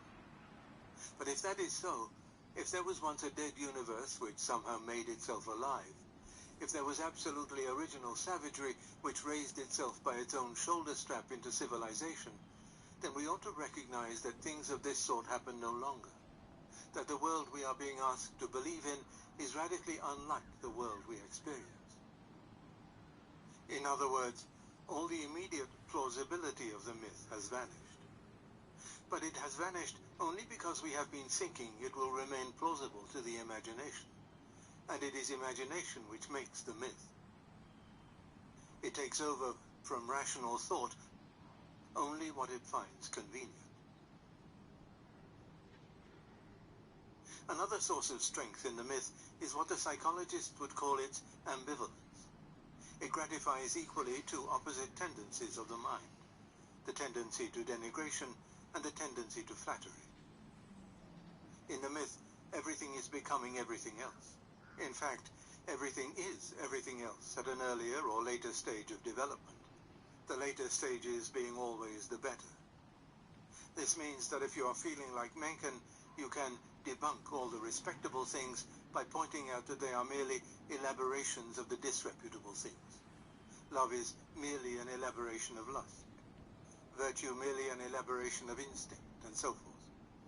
On the other hand, it also means that if you are feeling what the people call idealistic, you can regard all the nasty things in yourself or your party or your nation as being merely the undeveloped forms of all the nice things.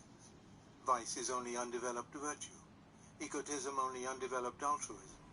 A little more education will set everything right.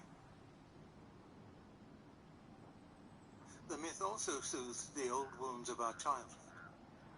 Without going as far as Freud, we may yet well admit that every man has an old grudge against his father and his first teacher. The process of being brought up, however well it is done, cannot fail to offend. How pleasing, therefore, to abandon the old idea of descent from our concoctors in favor of the new idea of evolution or emergence, to feel that we have risen from them as a flower from the earth, that we transcend them as Keats's gods transcended the Titans. One then gets a kind of cosmic excuse for regarding one's father as a muddling old Mima, and his claims upon our gratitude or respect as an insufferable Stammernlied. Out of the way, old fool. It is we who know how to forge Noto.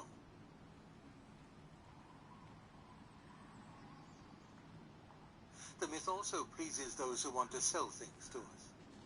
In the old days, a man had a family carriage built for him when he got married and expected it to last all his life.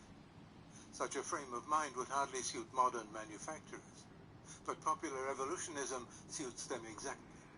Nothing ought to last. They want you to have a new car, a new radio set, a new everything every year. The new model must always be superseding the old. Madame would like the latest fashion, for this is evolution, this is development, this is the way the universe itself is going, and sales resistance is the sin against the Holy Ghost, the élan vital. Finally, modern politics would be impossible without the myth. It arose in the revolutionary period, but for the political ideals of that period, it would never have been accepted. That explains why the myth concentrates on Haldane's one case of biological progress and ignores his 10 cases of degeneration. If the cases of degeneration were kept in mind, it would be impossible not to see that any given change in society is at least as likely to destroy the liberties and amenities we already have as to add new ones. That the danger of slipping back is at least as great as the chance of getting on. That a prudent society must spend at least as much energy on conserving what it has as on improvement. A clear knowledge of these truisms would be fatal both to the political left and to the political right of modern times. The myth obscures that knowledge. Great parties have a vested interest in maintaining the myth. We must therefore expect that it will survive in the popular press, including the ostensibly comic press, long after it has been expelled from educated circles. In Russia, where it has been built into the state religion, it may survive for centuries. For it has great allies. Its friends are propaganda, party cries, and bilge, and man's incorrigible mind. But that is not the note on which I would wish to end. The myth has all these discreditable allies, but we should be far astray if we thought it had no others. As I have tried to show, it has better allies too. It appeals to the same innocent and permanent needs in us which welcome Jack the Giant Killer. It gives us almost everything the imagination craves: irony, heroism, vastness, unity and multiplicity, and a tragic close. It appeals to every part of me except my reason. That is why those of us who feel that the myth is already dead for us must not make the mistake of trying to debunk it in the wrong way. We must not fancy that we are securing the modern world from something grim and dry, something that starves the soul. The contrary is the truth.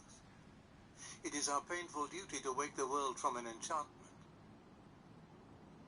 The real universe is probably in many respects less poetical, certainly less tidy and unified than they had supposed. Man's role in it is less heroic. The danger that really hangs over him is perhaps entirely lacking in true tragic dignity.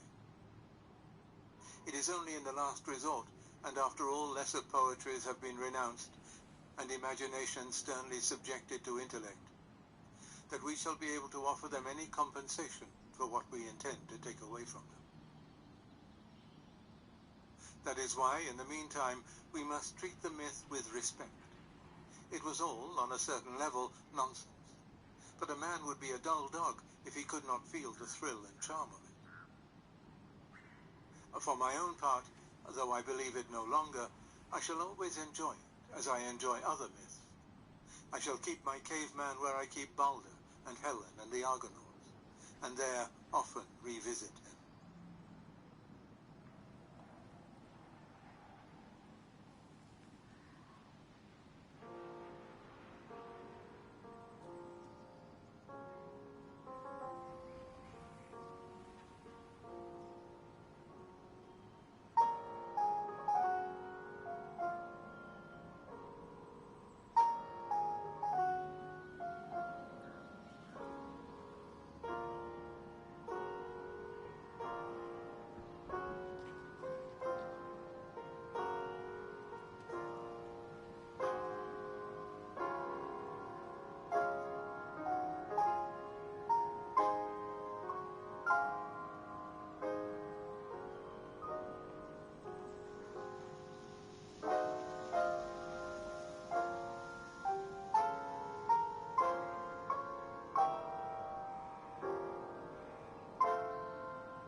Father Warney said there were a lot of you, but I didn't expect quite this many. Well, you're welcome to our house. Hope you're not too squashed in. I trust you've been enjoying Oxford. It's a wonderful city. I don't get in as much as I would like, because these pins aren't quite what they used to be. But when I do, I very much enjoy it. By the way, if you have a chance to walk through Headington, our little village, I think you'll enjoy it. It's, like most villages, it has its charms. So, you're all writers, are you? And scholars. Oh dear. One feels a little unnerved. It's almost like being a lion in a den of Daniels.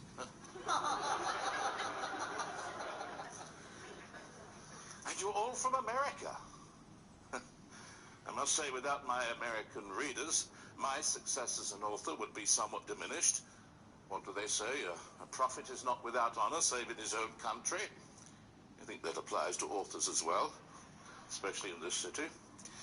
Now, oh, I tell you what, it reminds me of a little ditty I once read. I hope I can remember it. Wee Lewis is burnt out quickly, I'm afraid. It goes something like this. An author from Merrow was a very odd fellow. He only could write in a tub. With waterproof ink and steaming hot drink, he would write till he needed some grub. When he bathed in red wine, he wrote words of rhyme and sent them to ladies of fame. But these ladies of note forgot what he wrote and couldn't remember his name. When he bathed in hot tea, he wrote mystery and sent them to New Scotland Yard. But these words of intrigue were hard to believe, and they sued him for dubious yarns. When he bathed in cow's milk, his words were like silk, and he sent them to men of the cloth. But these gossamer notes were fed to the goats, and they all developed a cough. When he bathed in neat gin, he wrote with a grin, and sent them to jesters and clowns. But these voluble puns were easy to shun, for not one could vanquish a frown. When he bathed in pea soup, his words were astute, and he sent them to those of sharp wit. But these words for the wise were quickly despised, being seen as the work of a twit. One day in his tub he started to blub, for all of his writings were spurned. His friends even said, "Your writings we dread. 'Twould be best if they all should be burned."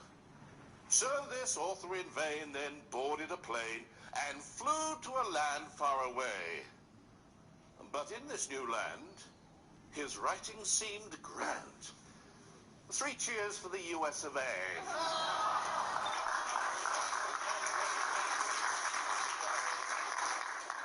You won't mind if I use this chair, do you?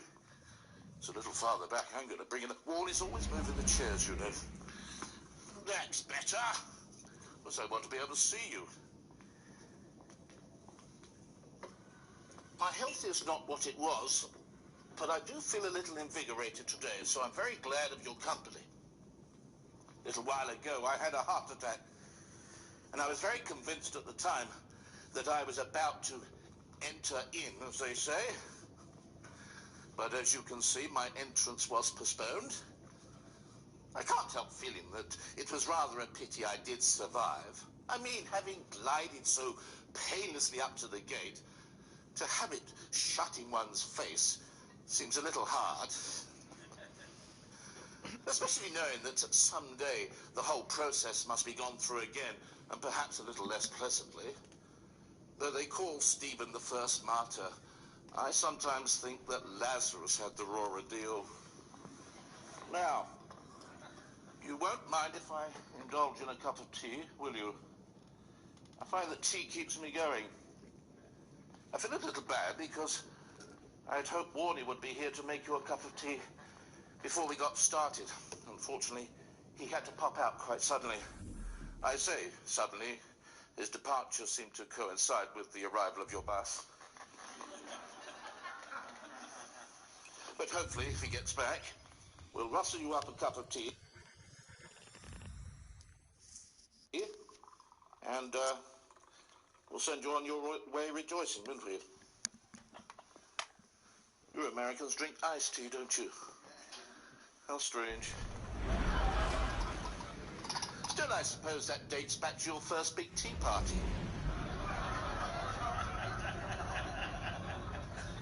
You dumped it in cold water then, and you've been doing it ever since. By the way, Professor Tolkien tells me that he very much enjoyed his luncheon with you. Said it was one of the highlights of his calendar year. Well done. The professor is not an easy man to impress, I should know. Don't get me wrong. We have been friends for many, many years now. Indeed, he and I, along with a few other writers, used to meet quite regularly. Men splendid among men, as Charles used to say. We called our little band the Inklings, and our chief occupation was to read to one another manuscripts that were works in progress. If I'm not mistaken, Tollers, that's what the professor is called in the inner sanctum, Tollers read the whole of The Lord of the Rings to us, long before it was ever published. What a book. In its mounting levels of grandeur and terror, I judged it almost unequal in the whole range of narrative art. A man's fertility of imagination never ceases to amaze me. I remember one day, I was working on a manuscript that I was particularly keen to read to Tollers. I was feeling unusually positive about it. I think that should have been the first warning sign. After I'd read the first few chapters, there was a stony silence, and Tollers was sat there rubbing his chin. "Jack," he said, "I dislike it intensely. It really won't do, you know. Why don't you put your efforts into something more worthwhile?" Professor's not a man to mince words. Well, after such stinging censure, I shelved the project to get on to something more worthwhile. Sometimes later, I was going through some old papers. You're all writers, aren't you? Do you tend to find that you accumulate papers? I do. And then the pile builds up to the point where I can't find anything I really want to find. Well, I've managed to solve this problem. You see, we never have enough paper to light our fires with in the winter. So every now and then I go through this pile and pull out obsolete papers, and I pull out half-finished manuscripts that I'm not going to complete, or Tollers doesn't want me to complete, and then I throw them in the fire paper basket. Indeed, when I have a book published, I usually do exactly the same with the original manuscript. Charles rather scurrilously says that I should save these manuscripts for posterity, to which I reply that posterity has been blamed for far too many things already. Anyway, in this particular clear-out session, I came across the manuscript that Tollers had so roundly condemned. And I was just about to throw it away, and I thought, well, I'll give it a read. I can't do any harm. Do you know, I was enthralled. Even though I'd written it myself. So I thought, I'm going to finish it, even though I will probably incur the wrath of my illustrious colleague. And that's exactly what I did. I sent it to my publisher, and he was so enthusiastic he rushed it to the presses. And I'm very glad to say that 13 years later, The Lion, the Witch, and the Wardrobe is still in print. Now, it is my usual custom, when I have a book published, to send a first edition copy to Tollers. But I decided not to do it this time. I didn't want him to think that I was making a point, so you won't find it on his bookshelves, I don't think, nor, for that matter, will you find it on the bookshelves of many of my illustrious Oxford colleagues. I think they regard my children's books as a betrayal of my position as an Oxford Don. I'm quite sure they regard my Christian books as a betrayal of my position as an Oxford intellectual. Not that I consider myself an intellectual. My wife was a little more blunt. "Jack," she once said, "the way you and Your Oxford cronies sometimes pontificate. Anyone would think that if you were all drowned at sea, the world would grind to a halt. Personally, my sympathies would be with the fish.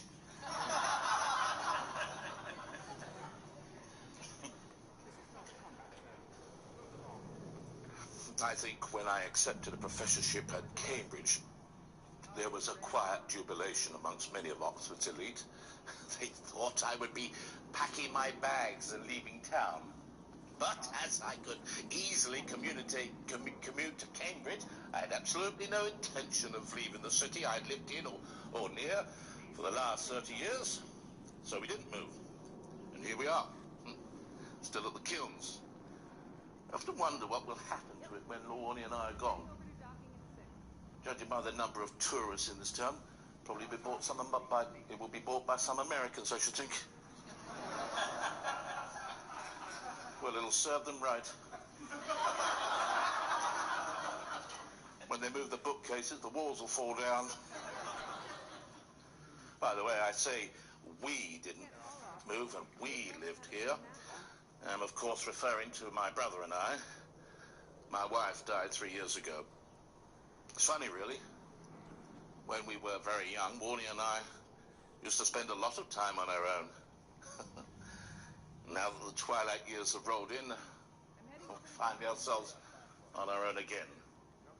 And still, I might say, content with our own company. I don't know whether I should let you into a little secret. Warnie would be horrified. But as he's gone AWOL, he can hardly argue the point, can he? I sometimes call him BPB.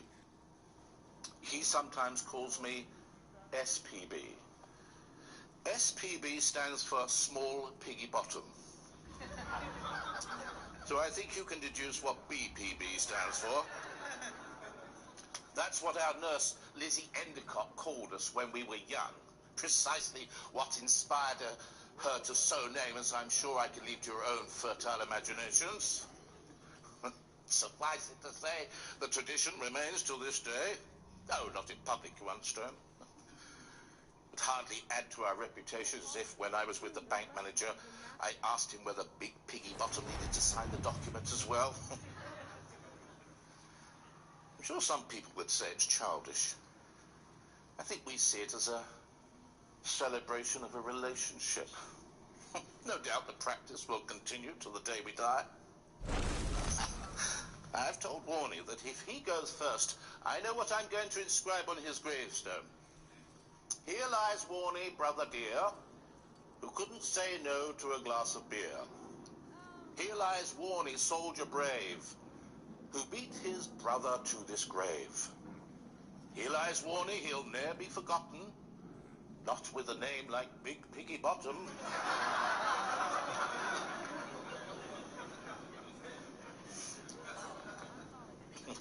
Warnie and I were allies from the start.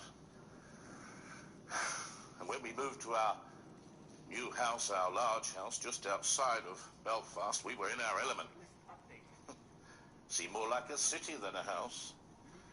If the story of Clive Staples Lewis is ever written, and God forbid that posterity should once again be so lumbered, I think this house would feature as a major character.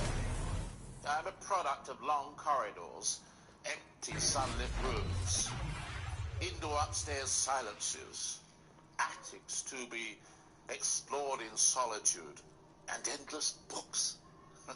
I always had as much certainty of finding a new book in our house as a man has of finding a fresh blade of grass in a lush green meadow.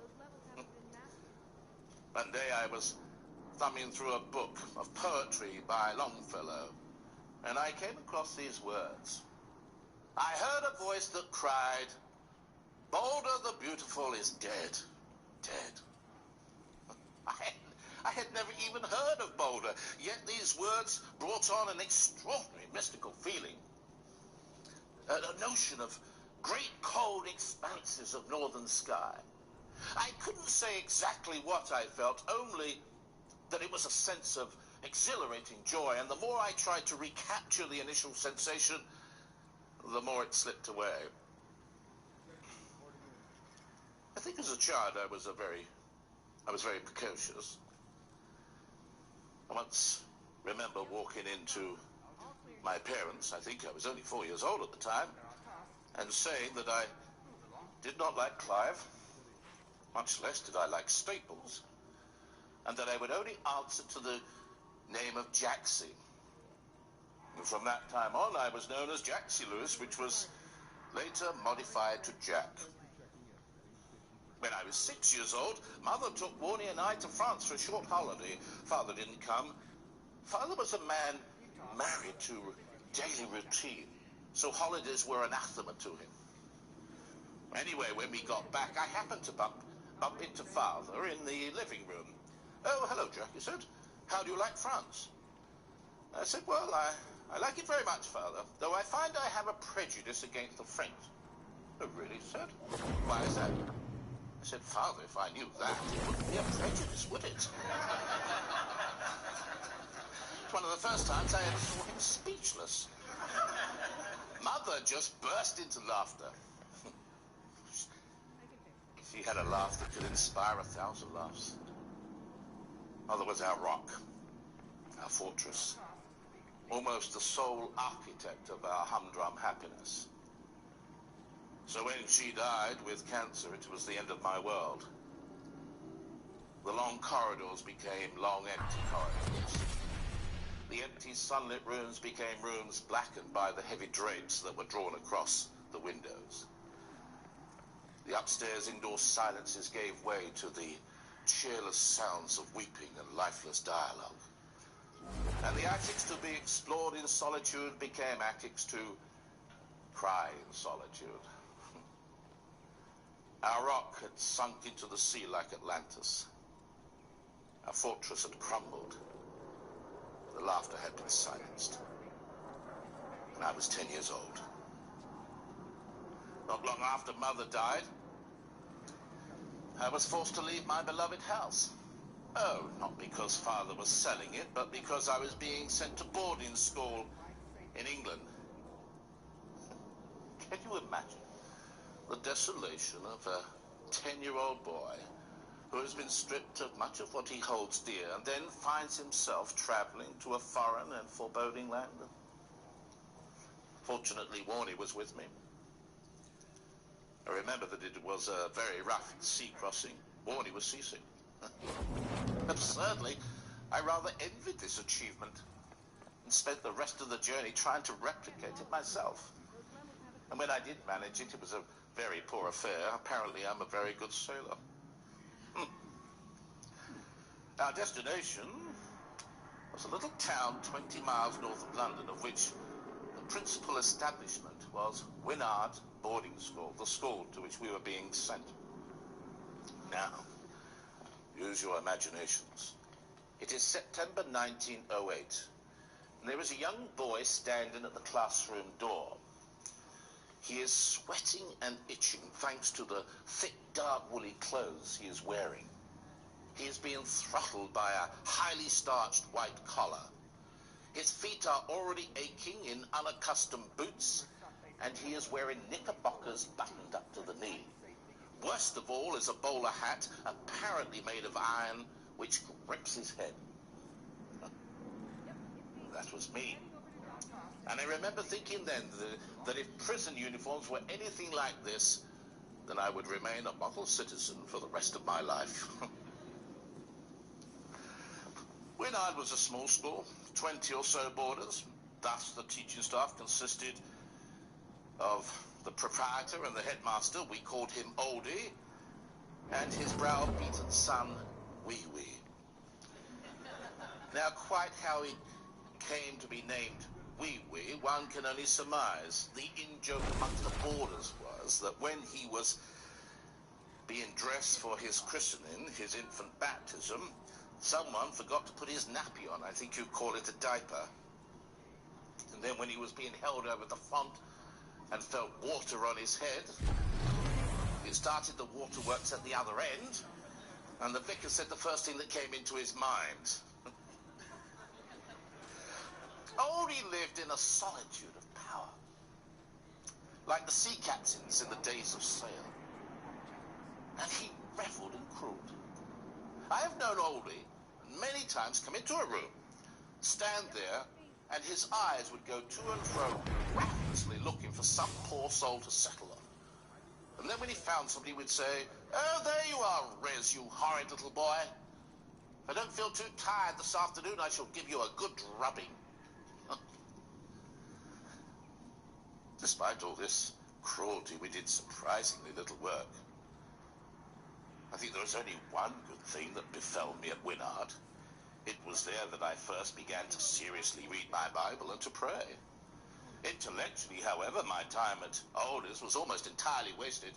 Had the school not closed down and had I remained there for another 2 years, I think my fate as a scholar would have been sealed for good. But it was closed down after an investigation following an incident when a boy was viciously beaten by Oldie. Do you know, not long after that, Oldie was certified insane. Well, from the tyranny of Winnard, I went for a short while to a preparatory school, and then off to Malvern College in England, another boarding school where a different form of tyranny reigned, prefects who lost no opportunity in venting their spite against the new boys. But despite all this, it was at Malvern that my education really began, and it was also at Malvern that I retreated from whatever belief I had in Christianity. So little by little, with fluctuations I cannot now trace, I became an atheist, dropping my so-called faith with no real sense of loss, and I might say a good deal of relief. Of course, like so many atheists, I was living in a world of contradictions. I maintained that God did not exist, but I was very angry with him for not existing. I once remember another little ditty. It's a bit silly, but it does sum up my situation. I hope I can remember it. One day I'm going to get caught out. Some say there is a being, divine or otherwise, who made the sun, the moon, the earth, and all the host of stars. A being who made man and beast, the greatest to the very least. He spoke with might, and there was light. One word, and there was Mars. Some say that it's not so. There is no architect. The universe and all we see is all just there by chance. That man and beast are all the same, soulless creatures with different names. There is no why. We live and die. Life's just a fleeting dance. I find I'm in a quandary.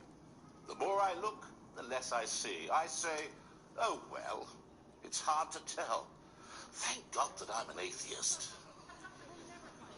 You'll get it. Well, if Malvern College saw my decline into youthful atheism, my arrival at the great Knox house heralded a season in which that atheism found a willing mentor. The great Knock was a tutor to whom my father sent me in Great Bookham in Surrey, which is in the south of England. His full name was W.T. Kirkpatrick. I called him the Great Knock, and he was an Ulsterman with an intellect built on fierce logic. The only illogical behaviour I ever saw him indulge in was when on Sundays he put on his best suit to dig the garden. I shall never forget the first time I met him. He had collected me from the railway station, and we were travelling to his home in his car, and I happened to say that I thought the scenery in Surrey was much wilder than I'd expected. "Straw," said the Great Knock as the car screeched to a halt. "What do you mean by wildness, and what grounds did you have for not expecting it?" Well, as answer upon answer was rejected, it soon became apparent that I had no clear idea corresponding to the word wildness, and insofar as I had any idea at all, wildness was a singularly inept word. "Do you not see, then," concluded the Great Knock, "that your remark was meaningless?" I was even afraid to say yes. I often wish I could have been a fly on the wall when he was talking to his wife. Oh, hello, dear. You're home early. I hadn't expected you so soon. Stop, woman. What do you mean by early? And what grounds did you have for not expecting me so soon? Well, I grew very fond of the Great Lock. And I owe him a debt I can never repay. You see, my father had sent me to him to prepare me for the entrance examinations into Oxford University, and in that, he was very successful. Thanks to his teaching skills, I won a scholarship to University College, Oxford. And I took up my studies there in 1916. Of course, I had to lay them down in 1970 when I was drafted into the army to play my part in the First World War. But my army career wasn't very distinguished. As soon as I arrived at the front lines in France, I was hospitalized with trench fever. Thereafter, I was only ever in serious danger twice. Once when an enemy shell exploded by one of our latrines. Unfortunately, I was in residence at the time, which meant for a hasty evacuation. Well, that's an unfortunate choice of words, isn't it? The other time was when a shell burst behind our front lines.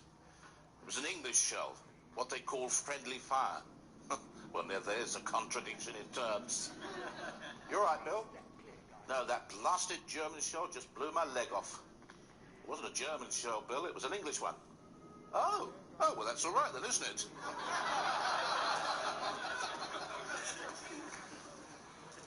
Well, it was a friendly shell, that English shell. For me, anyway.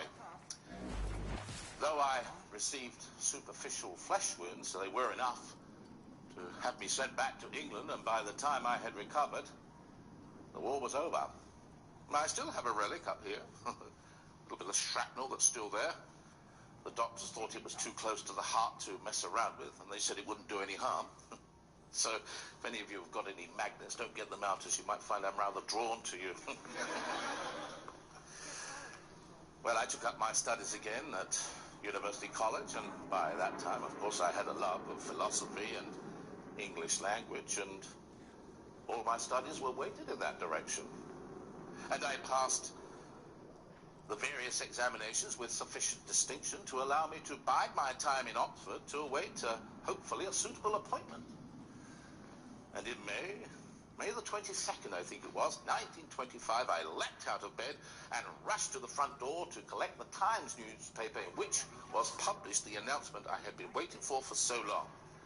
The President of Fellows of Magdalen College, Oxford, have appointed to an official fellowship in the college as tutor of English language and literature, Mr. Clive Staples Lewis. And that's where, for the next 30 years, I tutored my students. It's during that time I wrote most of my books. Now I can see what you're thinking. Oh, here it comes. A tedious bibliography. Well, you'll be pleased to know that I am not going to indulge in that questionable practice of telling you what I wrote and why I wrote it. I will say this, though. I was very glad that my general outlook on life changed before I wrote most of my books. Otherwise, some of them I would have had to rewrite, and others I would never have written at all. You see, by my early 30s, I had not only abandoned my atheistic philosophy, I had come to see it as an utterly vacuous doctrine.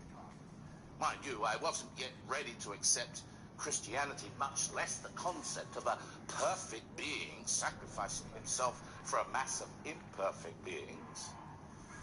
I had somewhat begrudgingly come to the conclusion that some sort of God was the least objectionable theory, but I still viewed God as a rather crude, nursery-like word, and so I resorted to referring to fundamental truth as a spirit, while at the same time maintaining there was absolutely no possibility of having a personal relationship with this spirit. Unfortunately, this so-called spirit began to show an alarming tendency to do what I said it couldn't do. Become personal. Worse still, it seemed to be taking up the offensive. I remember I was going up Headington Hill on a bus, and I was aware of a sensation in which I was holding something at bay, as though I was shutting something out. And I realized there was a choice: to open the door or to shut it.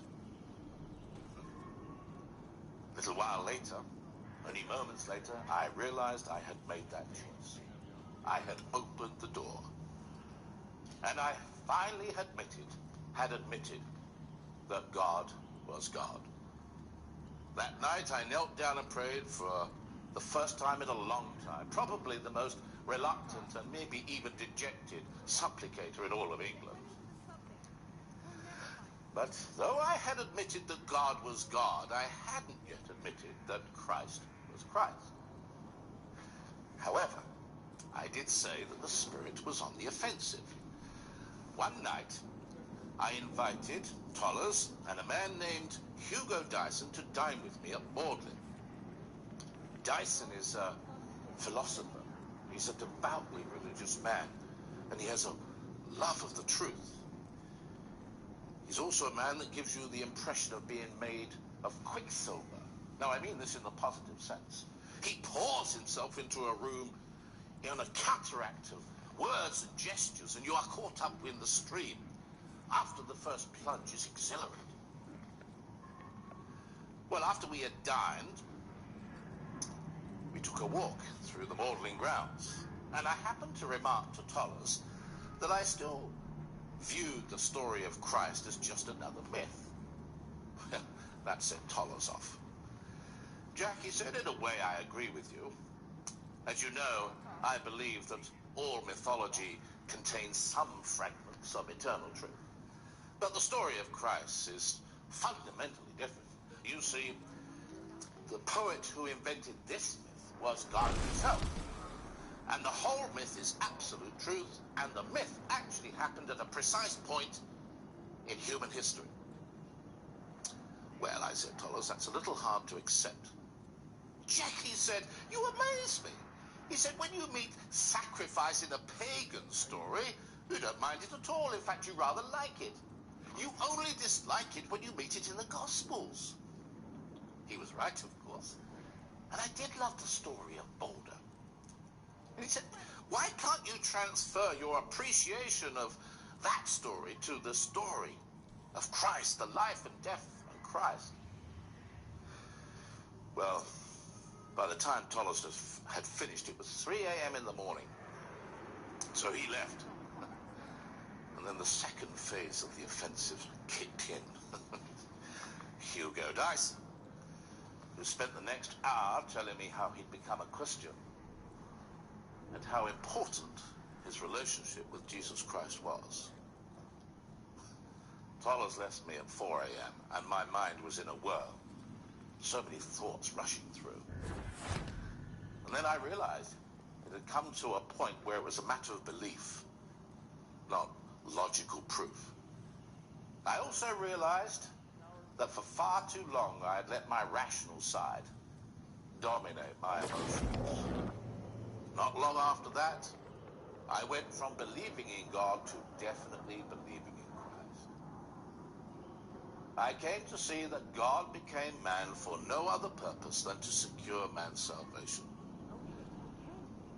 The centerpiece of Christianity is the story of that one grand miracle, that he who is beyond space and time, who is uncreated, eternal, came into nature, came into human nature, descended into his own universe, died and rose, bringing up nature with him.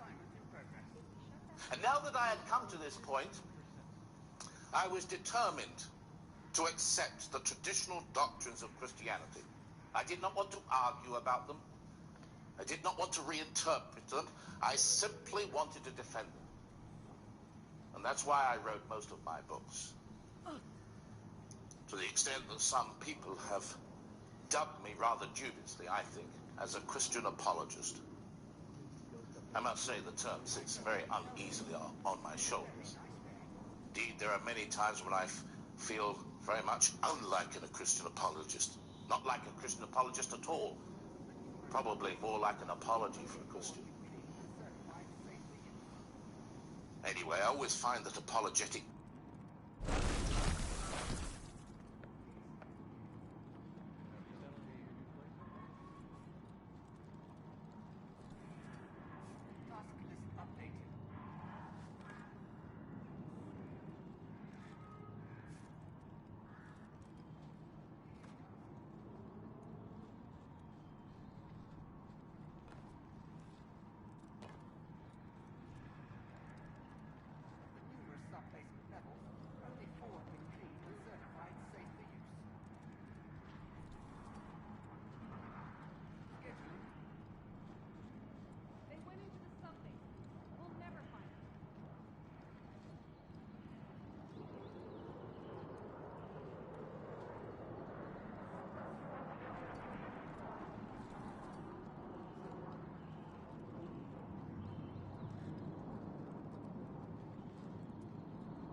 so loud.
More cults everywhere.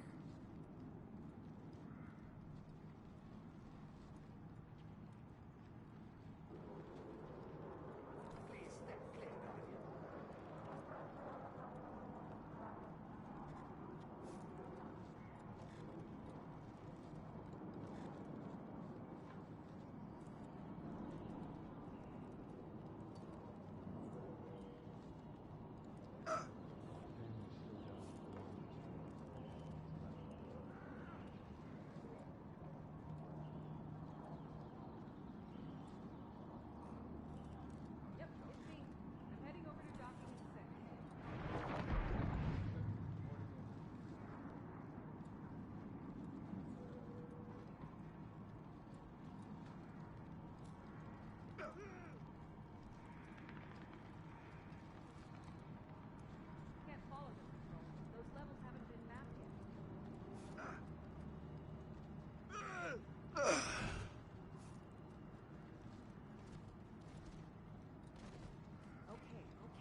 Progress log updated.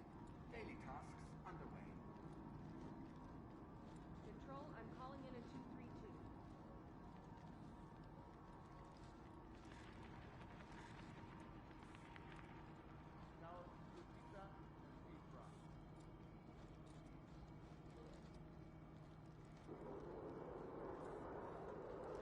Chimney was a guardian.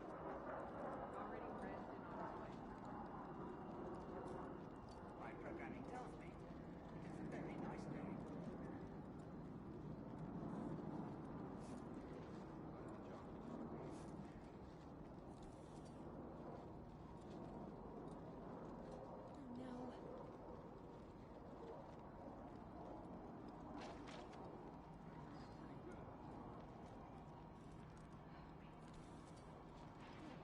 Yeah, that's right. This is not a combat zone. Move along.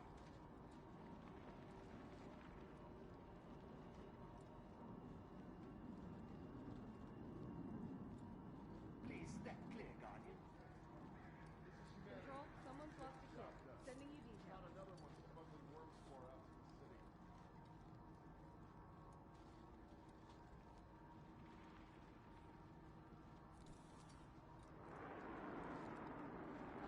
This is not a combat zone. Move along.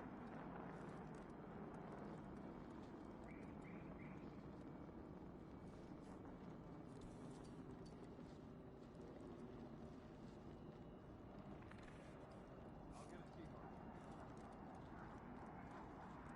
Scheduling.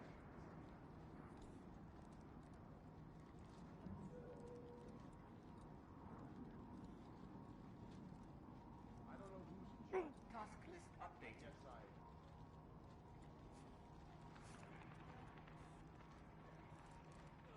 All clear here. Chumber was a guardian. Already rezzed and on his way. Yes. Out of the job. Out of the job.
from someone in medical. Isn't time to sleep anymore.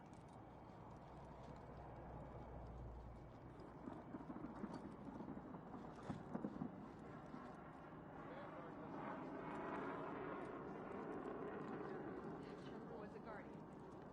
Already rezzed and on his way. Service log updated. Daily tasks underway.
special?